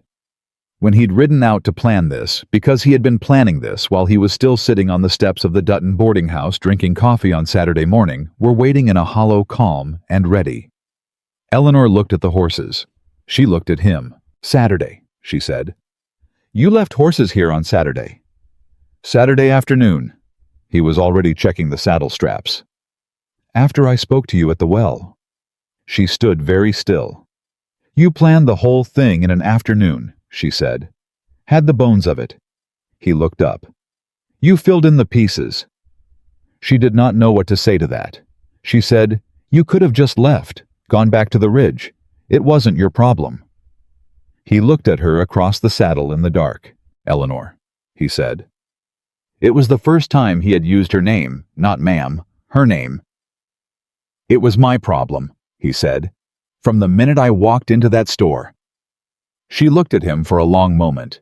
Then she turned and mounted. They rode north through the dark, staying off the main road, moving through the valley's east edge, on a path that Caleb knew.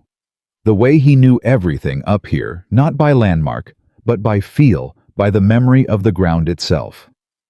Eleanor rode beside him now, not behind him, because they were past the mountain and into country that allowed it, and the change in arrangement felt significant in a way she didn't examine too closely. They rode for 2 hours before she heard something. She heard it, and her hand went to Caleb's arm without thinking. He stopped. They both listened. Ahead of them on the road, the main north road, which they had been angling toward as the valley widened, she heard horses. Multiple horses. Moving south. Moving fast. Not Victor's riders. Victor's riders went north on the main road. Riders moving south fast in the dark were riders coming from somewhere.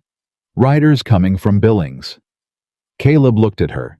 She looked at him. "Webb," she said. And the word came out as barely more than a breath, because she was afraid to say it at full volume, in case saying it broke something. "We don't know that," he said. But he was already moving the horse toward the road. Eleanor moved with him. They came out of the tree line onto the main road, and Caleb raised one hand high and clear, visible in the moonlight, and the riders ahead slowed. There were 4 of them. 3 wore the plain dark coats of working men. The 4th wore a badge that caught the moonlight. He was a big man, heavier than Caleb, with a gray mustache and the bearing of someone who had been a lawman long enough that authority had stopped being a thing he put on and become a thing he simply was. He rode forward from the group and looked at them with eyes that were doing their own calculation. "I'm looking for Eleanor Hale," he said. "Previously Whitaker. Daughter of Thomas Whitaker, formerly of Clearwater County." Eleanor stepped her horse forward. "I'm Eleanor Whitaker," she said. She did not say Hale. The marshal looked at her for a long moment. "Ma'am," he said. "I'm Aldous Webb. Your father was a good man." He paused. "I got your letter Monday evening. Rode out Tuesday." Eleanor felt something happen in her chest that she was not prepared for. Not relief exactly. Larger than that. The feeling of something enormous that you have been holding with both hands for a very long time, finally being held by someone else as well. Her eyes went hot. She did not let them do anything else. "He may have intercepted the letters I sent," she said. Her voice was perfectly steady. She was proud of it. "The documentation I had in Red Hollow is inaccessible. I have your letter," Webb said. "That's enough to open a federal inquiry." He looked at Caleb. "You the one who helped her out?" "Caleb Mercer," Caleb said. "Mountain trapper." Webb studied him for a moment. "Victor Hale's people are filing a complaint with Garner about a kidnapping." "No surprise," Caleb said. "No." Webb agreed. "It's not." He looked at Eleanor. "You're willing to make a statement, in writing, under oath?" "Everything I know," she said. "All of it." Webb nodded. He turned to one of the 3 men behind him and said something low, and the man turned his horse and moved south at a canter. Webb turned back. "I'm sending my deputy ahead to Red Hollow," he said. "Official notice of federal inquiry. Hale can't touch the investigation once it's officially opened." He paused. "It doesn't mean he can't touch other things. He'll know by morning that you found me." "He expected that eventually," Eleanor said. "Yes?" Webb looked at her carefully. "You seem clear about how he thinks." "I've had 3 years of practice," she said. Something moved through Webb's expression. Not pity, something more considered than that. "We'll ride to Billings tonight," he said. "I have a safe house there, used it before for similar situations." He said it matter-of-factly, which told her this was not the first time Webb had ridden through the dark toward a woman who needed federal jurisdiction between herself and a man who owned a town. Can you ride? I've been riding all night, Eleanor said. Webb almost smiled. Let's move then. They rode. 4 miles from Billings, with the sky beginning to lighten at its eastern edge, and the horses working steadily through the last of the dark, Caleb rode up alongside Eleanor and matched her pace. She looked at him. He looked at her. Webb's good, he said. Your father had good judgment. He did. She paused. In most things. What's in Billings after? She thought about Clara's address in the back of the Bible. She thought about Colorado. My cousin, she said. And after that, she stopped. She had never let herself think past the immediate problem, past the next step. I don't know yet. He nodded. They rode in silence for another mile. Then she said, What about you? He looked at her. Back to the ridge, he said. After I've given Webb my statement. She looked ahead at the road. That's a lonely life, she said. She said it carefully, not accusing, not asking for anything, just saying the thing that was true. It's a quiet one, he said. There's a difference. He was silent for a moment. Yes, he said. There is. She looked at him again. He was looking at the road. She looked at the road too. They rode into the gray pre-dawn light side by side, and Eleanor did not try to name what was moving between them, because naming things prematurely was how you lost them, and she had already lost enough. She had time. For the first time in 3 years, she had time. The safe house in Billings was a plain building on a quiet street run by a woman named Frances, who had short gray hair and a no-nonsense manner, and who took one look at Eleanor and said, Bath first, statement after. That's how we do it here. Eleanor almost laughed. It had been a long time since anyone had ordered her to do something kind. She bathed. She changed. She sat at a plain table across from Aldous Webb, with a cup of real coffee and a deputy's pen, and she talked for 2.5 hours. She told him everything. She told him about the 14 months of notes in the cellar tin, about the dates and the names, and the 3 men who had been present for specific events and had said nothing. She told him about Garner and the judge and the bank and the post office. She told him about Margaret Hale and Colton Reed and what they were inside the system Victor had built and what they did. She told him about the store. She told him about a man who said, "Let go of her arm." Webb wrote it all down.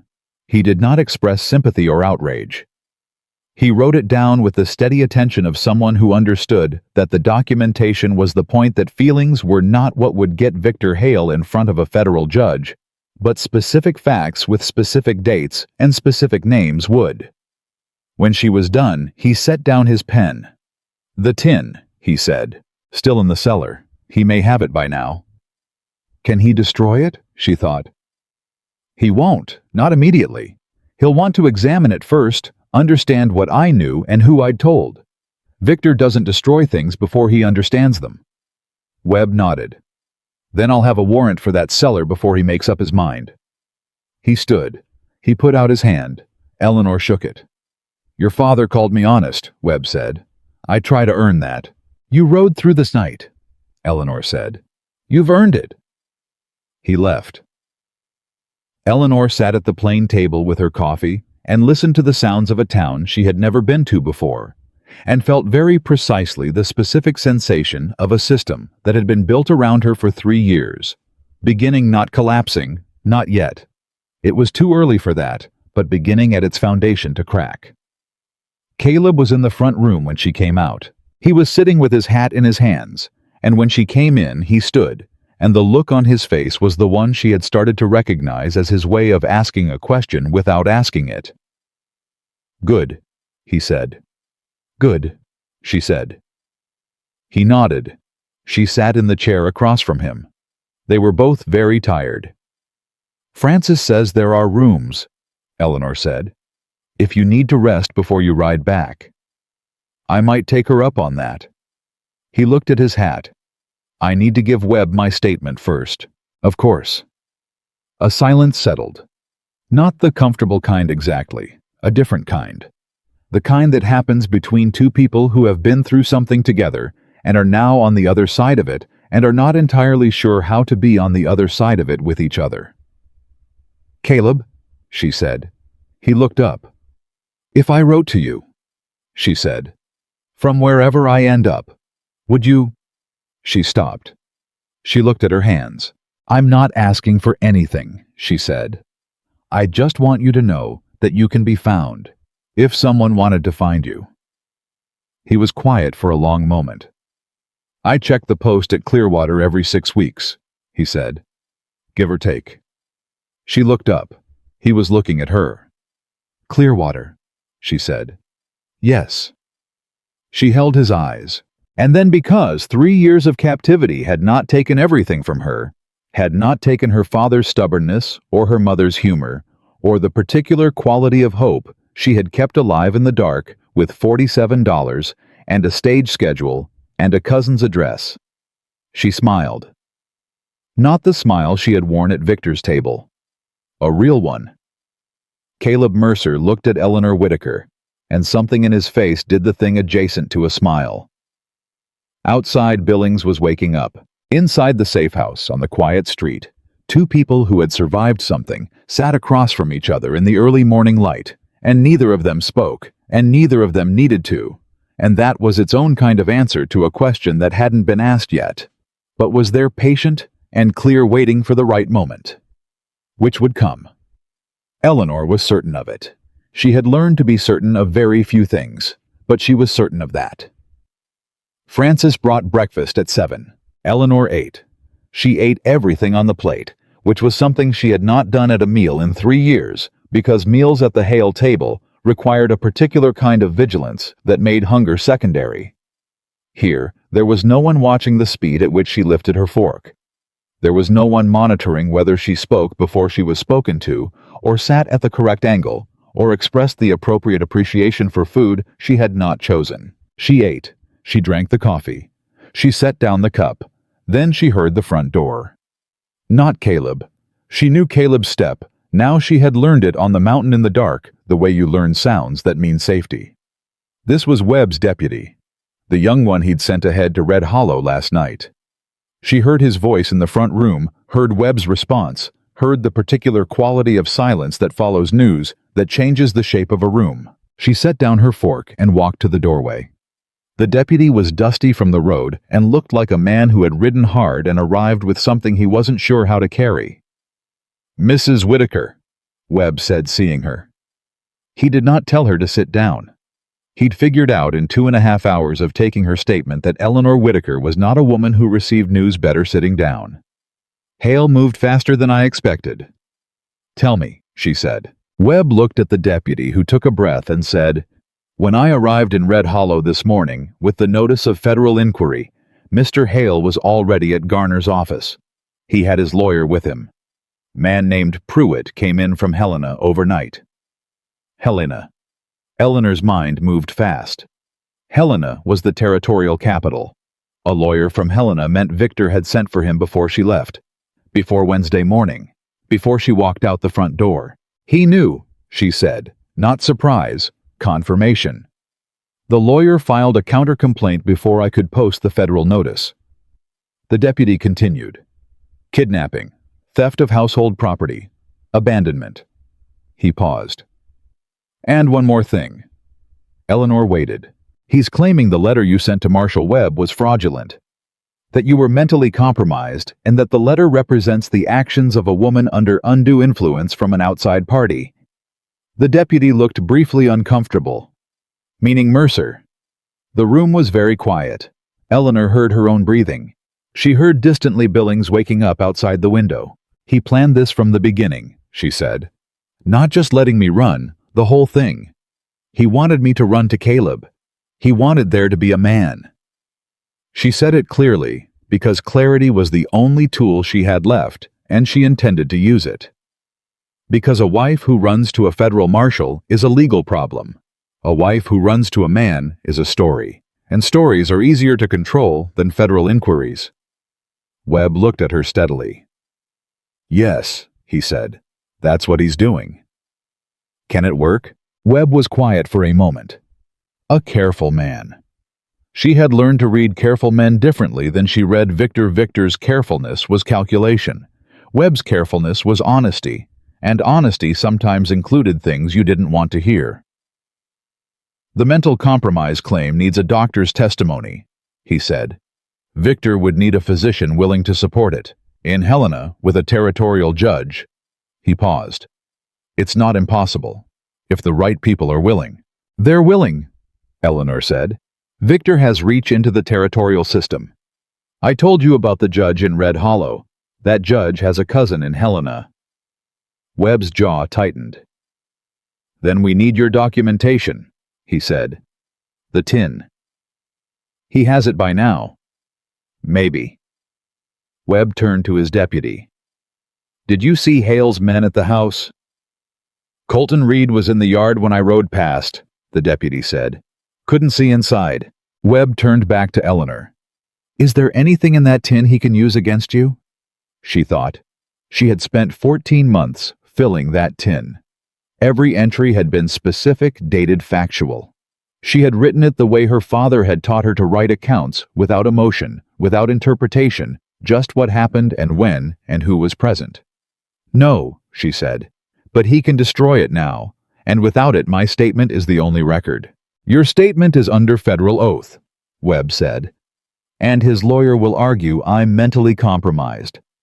She heard her voice do something that was not quite bitterness and not quite calm, but lived in the territory between them.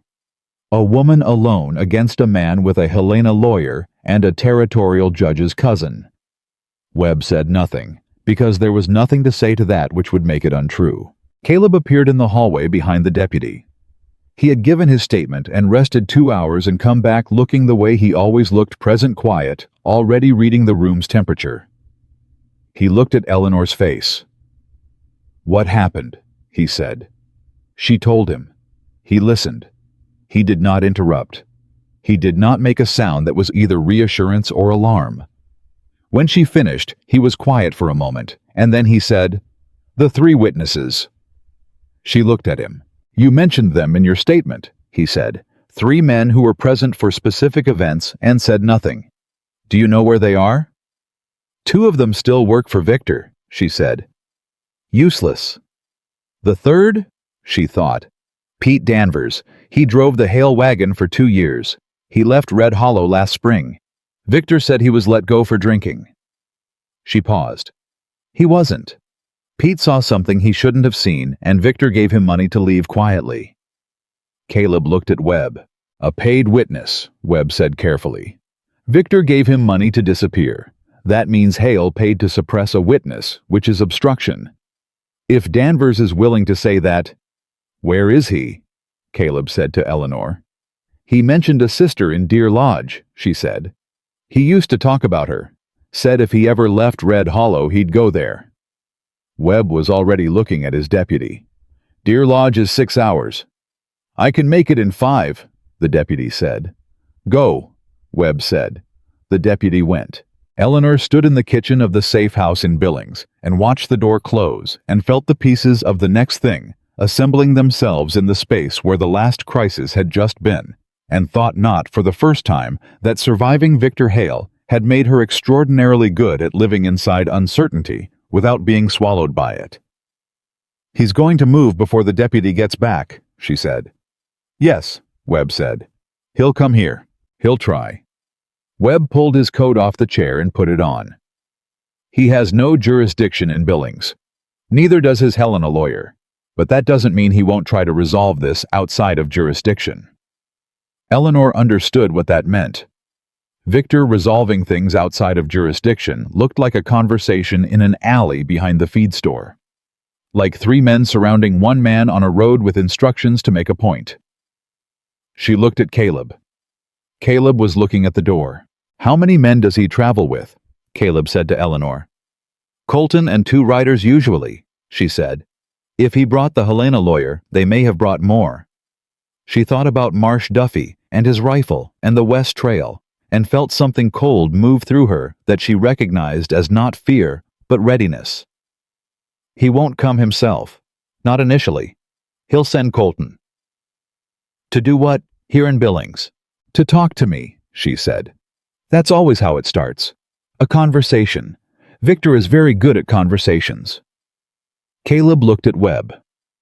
"I'll have 2 deputies on the street," Webb said. "Hale's men touch anyone they're in federal custody." "That'll stop Colton," Caleb said. "But not Victor," Eleanor said. Both men looked at her. She sat down at the kitchen table. She was thinking. She was thinking about Victor at a dinner party mentioning in a pleasant voice that he had concerns about a man's accounting, and that man ending up in jail. She was thinking about the architecture of control, not the violence, not the overt threats, but the quiet systemic pressure applied at precisely the right points. She was thinking about Margaret Hale saying systems don't collapse alone, they collapse together. And she was thinking about what that meant, applied in the other direction. "He's going to try to get to me directly," she said. "Not physically, legally. His lawyer will push for an immediate hearing before a territorial judge who owes the Hale family. The mental compromise claim. If he gets me in front of that judge before Webb finds Danvers, he won't get a federal witness in front of a territorial judge," Webb said. "My inquiry supersedes. Unless the territorial judge claims jurisdiction first." She looked at Webb. "Is there a judge in Billings?" Webb went very still. She saw him think. She saw the moment he understood what she was saying. "Judge Horace Callum," he said slowly. "He and Victor Hale are." "My husband contributed substantially to Judge Callum's last election campaign," Eleanor said. "I handled the household accounts. I wrote the bank drafts." Webb closed his eyes for 1 second. "He's already in Billings," Eleanor said. "I think he was already in Billings before I left Red Hollow. I think that's where Victor went Wednesday. Not Clearwater." She heard the whole plan assembling in her mind with the clarity of something she should have seen earlier. "He rode to Billings. He met with Callum. He set up the legal mechanism before he let me walk out the door." The kitchen was very quiet. Caleb said, "How long before Callum can convene a hearing?" 24 hours, Webb said. His voice had gone tight. "With Hale's lawyer filing the petition." "He may have already filed it," Eleanor said. "Last night, while I was giving my statement." Webb stood up. "I need to make some inquiries," he said, and walked out of the kitchen with the particular speed of a man who has realized he is behind by a move and is trying to recalculate. Eleanor sat at the table. Caleb sat down across from her. They looked at each other. "He's very good at this," she said. And she heard the exhaustion in her voice, not despair, just the long, specific fatigue of 3 years of being outmaneuvered by someone with more resources and more patience and more system, and still getting up and still moving and still planning the next thing. "He's not done it before, though," Caleb said. She looked at him. "Controlling a town is one thing," Caleb said. "He's done that for 30 years. This is different. This is federal. Webb is outside his system." He leaned forward slightly. "And Callum might be his man, but Callum's only one judge. Federal inquiry has weight Callum can't override without making his own exposure worse." "Victor knows all of that," she said. "Yes." Caleb's voice was steady. "But knowing it and stopping it aren't the same thing." She held his eyes. She breathed. "Pete Danvers," she said. "Yes," he said. "Pete Danvers." An hour later, Colton Reed knocked on the front door of the safe house. Francis answered it. Eleanor heard his voice from the kitchen, polished, reasonable, explaining that he was looking for Mrs. Hale on behalf of her husband, who was very concerned for her welfare. Francis said she didn't know anyone by that name. Colton said he had reason to believe otherwise. Francis said he was welcome to take it up with the federal marshal whose office was 2 blocks east. A silence. Then Colton's boots on the porch steps going away. Eleanor let out a breath. Caleb from the doorway said, "He'll be back." "I know." She stood. "I need to do something."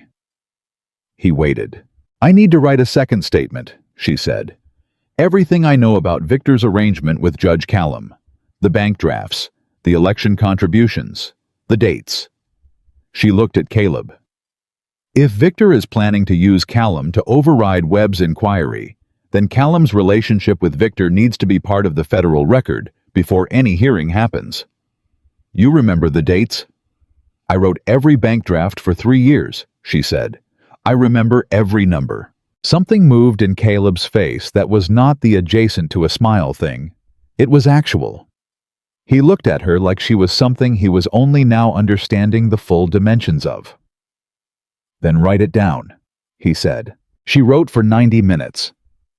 Webb came back twice to ask specific questions, and each time she answered without pausing. Because the numbers were there, they had always been there, filed in the part of her mind she had used as a vault for the things Victor thought she wasn't noticing. She had noticed everything. She had written down what she could reach and memorized what she couldn't.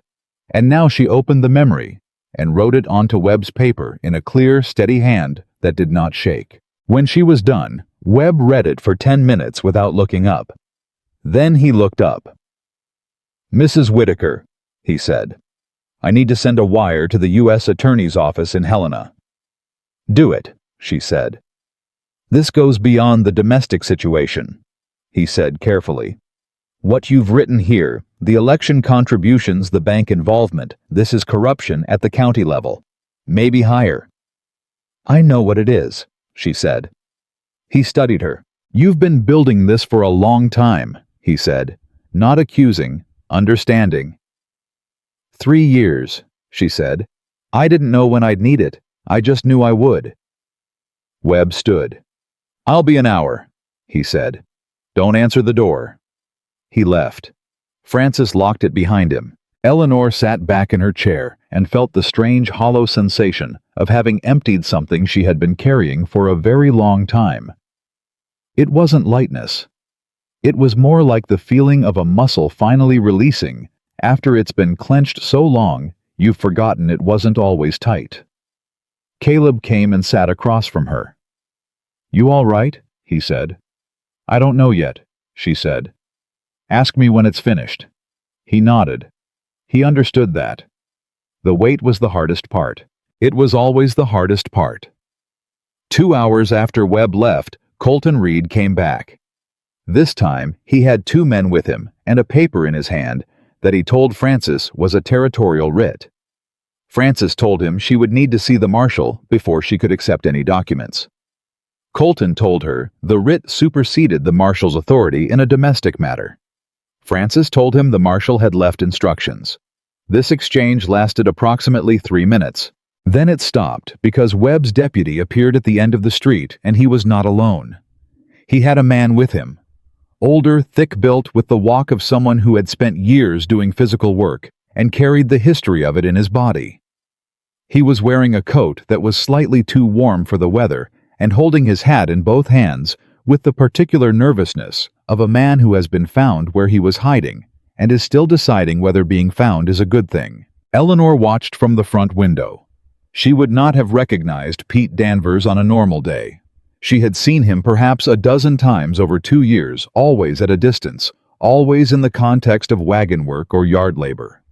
He was not someone Victor had ever considered relevant enough to introduce, but she recognized the nervous way he stood. She recognized it because she had stood that way herself once, at the door of a church in Red Hollow, trying to decide if Ruth Pierce could be trusted. Caleb appeared at her shoulder. "That's your witness," he said. "Yes," she said. "I think it is." Colton Reed saw the deputy and the man and went very still. Then he said something to his 2 riders that Eleanor couldn't hear from the window, and the 3 of them turned and walked back toward the main street. And Colton's particular way of walking, unhurried, managed, controlled, was the same as Victor's particular way of talking. The walk of a man who has just recalculated. Not retreating, recalculating. Webb came back 40 minutes later with a wire in his hand and an expression that Eleanor categorized carefully as controlled satisfaction. The face of a man who has just received information that changes the weight distribution of a situation. U.S. Attorney's Office is opening a parallel inquiry, he said. Corruption at the county level, potential territorial involvement. He set the wire on the table. Judge Callum has been notified that he is a subject of that inquiry. which means he cannot preside over any hearing involving Victor Hale or any party associated with him. Eleanor looked at the wire. His leverage, she said. Gone, Webb said. For now. Victor will find another judge. He'll try. Webb sat down. But every judge he approaches becomes a potential witness to obstruction. His lawyer in Helena will tell him to stop. And lawyers in Helena charge enough per hour that Victor will listen. Pete Danvers was brought in through the back. He sat across from Webb at the kitchen table and held his hat in his lap and looked at Eleanor with the eyes of a man who has been carrying something heavy and has been offered the chance to set it down and is not entirely sure the person offering is real. Mrs. Hale, he said. Whitaker, she said quietly. Eleanor Whitaker. He nodded. He understood that. Mr. Danvers, Webb said, I need you to tell me what you saw, specifically, in the Hale house during the time you worked there. Pete looked at his hat. He was quiet for a long moment. Eleanor watched him and did not speak because she understood. She understood better than almost anything, the specific internal negotiation of a person deciding whether to say the true thing out loud when they have been silent about it for a long time. He paid me $400, Pete said, to leave and not come back and not say what I saw. What did you see? Webb said. Pete Danvers told him. He told him about a November morning 18 months ago. He told him about the yard, about what he had seen through the kitchen window, about what he had heard about the specific nature of what Victor Hale was doing, and what Eleanor was not able to do to stop it. He told it plainly, without drama, the way a man tells a thing he has had to live with. When he finished, the kitchen was very quiet. Webb wrote it down. Pete Danvers signed it. Then Pete looked at Eleanor and said, I should have said something then, I know that. He paused. I was afraid of him. I know, Eleanor said. So was I. He looked at his hat. Is it enough? He asked. Not to Eleanor, to Webb. Combined with Mrs. Whitaker's statement and the financial records, Webb said, yes, it's enough to indict. The word landed in the kitchen like something physical. Indict. Eleanor had spent 3 years saying the word freedom in the dark, where Victor couldn't hear it. She had never let herself say the word indict because it had felt too large, too final, too much like wanting something she couldn't afford to want and lose. She said it now, silently, to herself. Indict. It sounded like something real. Webb stood. I'm going to need you both to stay in Billings for the next few days. There will be more questions. A formal deposition. He looked at Eleanor. And I need to warn you, when this becomes public record, which it will, Hale's lawyer will make it difficult. The mental compromise claim won't survive a federal deposition, but he'll use it in other ways. He'll try to control the story, Eleanor said. Yes, he's very good at that, she said. He's been doing it for 30 years. She looked at Webb steadily.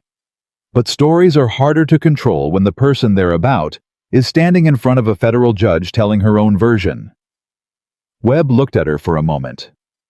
Yes, he said. They are. He left. The house settled. Frances made more coffee. Eleanor sat at the kitchen table with Caleb across from her and Pete Danvers in the corner, quietly asking Frances if there was bread. And outside, Billings moved through its ordinary afternoon, and somewhere down the road toward Red Hollow, Victor Hale was in a room with a Helena lawyer being told that the ground had shifted in ways that $400 and a county judge could no longer fix. He'll come himself now, Eleanor said. Caleb looked at her. Not Colton, she said. Not his riders. Victor. She wrapped her hands around her coffee cup. When the systems fail, he comes himself. It's the only other mode he has. Let him, Caleb said. He'll be reasonable, she said. He's always reasonable. He'll come to the door, and he'll be polite, and he'll say something that sounds like concern, and underneath it, he'll be applying pressure at every point he can still reach. She paused. He'll try to talk to me alone. He won't get that, Caleb said. No, she agreed. He won't." They were quiet. Then Caleb said, "What do you want to happen, not legally, after?" She looked at him. "I want to go to Colorado," she said. "I want to see my cousin. I want to sleep somewhere for more than 2 hours at a time, without listening for footsteps in the hall." She paused. "I want to eat a whole plate of food at a table where no one is watching how I do it." "You did that this morning," he said. She almost laughed. "I did," she said. He was quiet for a moment. "And after Colorado," he said. She looked at him across the table. "I don't know," she said. "For the first time in a long time, I genuinely don't know what comes next." She paused. "I spent 3 years knowing exactly what would happen every day and spending all my energy surviving it. I don't know what it feels like to not already know." "It feels like this," he said. She looked at him. "Uncertain," he said. "And possible." She held his eyes. The door knocked. Not the front door. The side door, which meant it was Webb's man and not Colton. It was Webb's other deputy, and he had a telegram in his hand, and he said, "Marshall says you should read this." Eleanor took it. She read it. She read it again. She set it on the table and looked at it for a moment, and then looked at Caleb. "Victor withdrew the counter-complaint," she said. Her voice came out very quiet. Not because she was suppressing it, because quiet was all it had room to be. Caleb looked at the telegram. "His lawyer advised it," she said. "The U.S. Attorney's inquiry, the corruption angle. If Victor presses the kidnapping claim, it opens him to cross-examination under federal oath about his relationship with Callum. His lawyer told him the exposure is worse than the alternative." She looked up. "He withdrew it." Caleb was still. "He's not done," she said. "I know him. He's not done. He'll find another way." She pressed her palm flat on the table. But he blinked. He made the first retreat. Caleb looked at her. And Eleanor Whitaker, who had spent 3 years learning to keep her face still and her voice level and her hope hidden, let something happen that she had not allowed in the presence of another person since before she understood what kind of man she had married. Her eyes went bright. She did not look away. She did not apologize for it. She sat at a table in Billings, Montana, with $47 still in her jacket pocket and a federal inquiry in motion and a witness statement signed, and a Helena lawyer advising retreat. And she looked at a mountain cowboy who had walked into a store and said 2 words and changed the composition of the air. And she let herself feel with her whole chest what it meant to have gotten here. Not just the legal fact of it, the actual fact of it. She was out. She was safe. She had done it. Not alone. She had not done it alone. But she had done it. "Caleb," she said. "Yeah," he said, softly. "Thank you," she said. He looked at her the way he always looked at her, directly, without performance, like she was a person in a room who deserved to be looked at. "Thank you," he said back. She understood what he meant.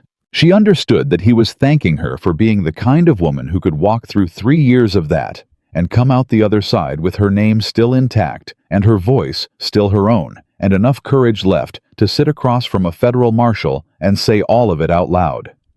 She understood he meant it, and that he meant it was its own kind of thing. 3 days later, Victor Hale was served with a federal indictment on charges of domestic criminal conduct, obstruction of witness testimony, and unlawful influence of a county judicial official. Marsh Duffy and Colton Reed were named as material witnesses.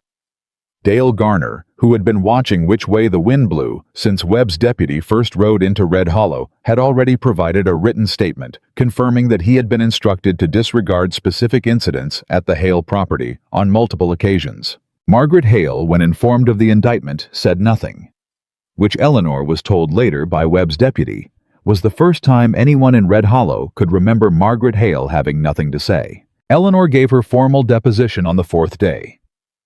She sat in a federal office on a wooden chair across a long table from Webb and a stenographer and 2 attorneys, and she talked for 4 hours. She talked clearly. She talked completely. She did not flinch, and she did not cry, and she did not soften anything or make anything easier to hear than it actually was.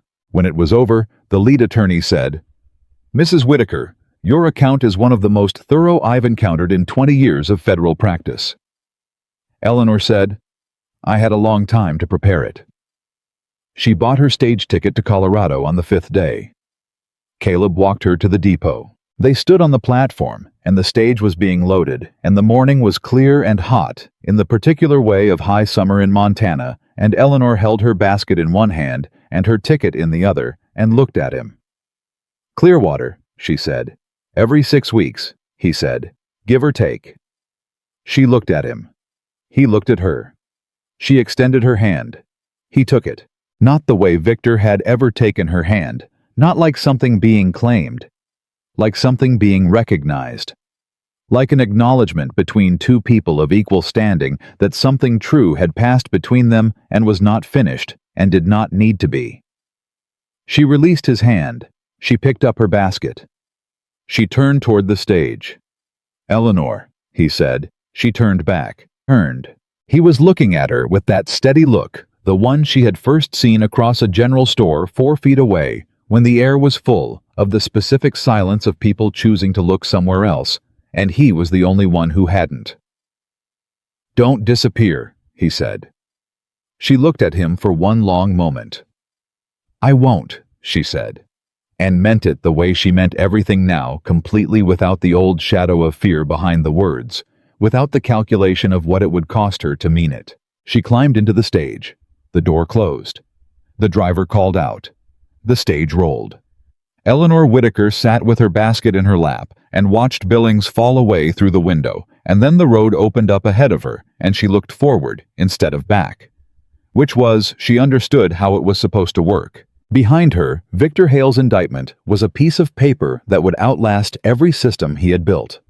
In front of her, Colorado was a place where her cousin Clara had written twice without answer, and would soon get a letter that finally wrote back. And somewhere between here and the next thing at a post station in Clearwater, Montana, every 6 weeks, give or take, there was a name on a list of people to check for mail. Her name, Eleanor Whitaker. Not property, not a household, not a wife managed and contained and reduced to the smallest possible unit of a life. A person, with a name that was entirely her own, and that after 3 years and $47 in a mountain in the dark, and one man who refused to look away, was exactly enough to build a life from.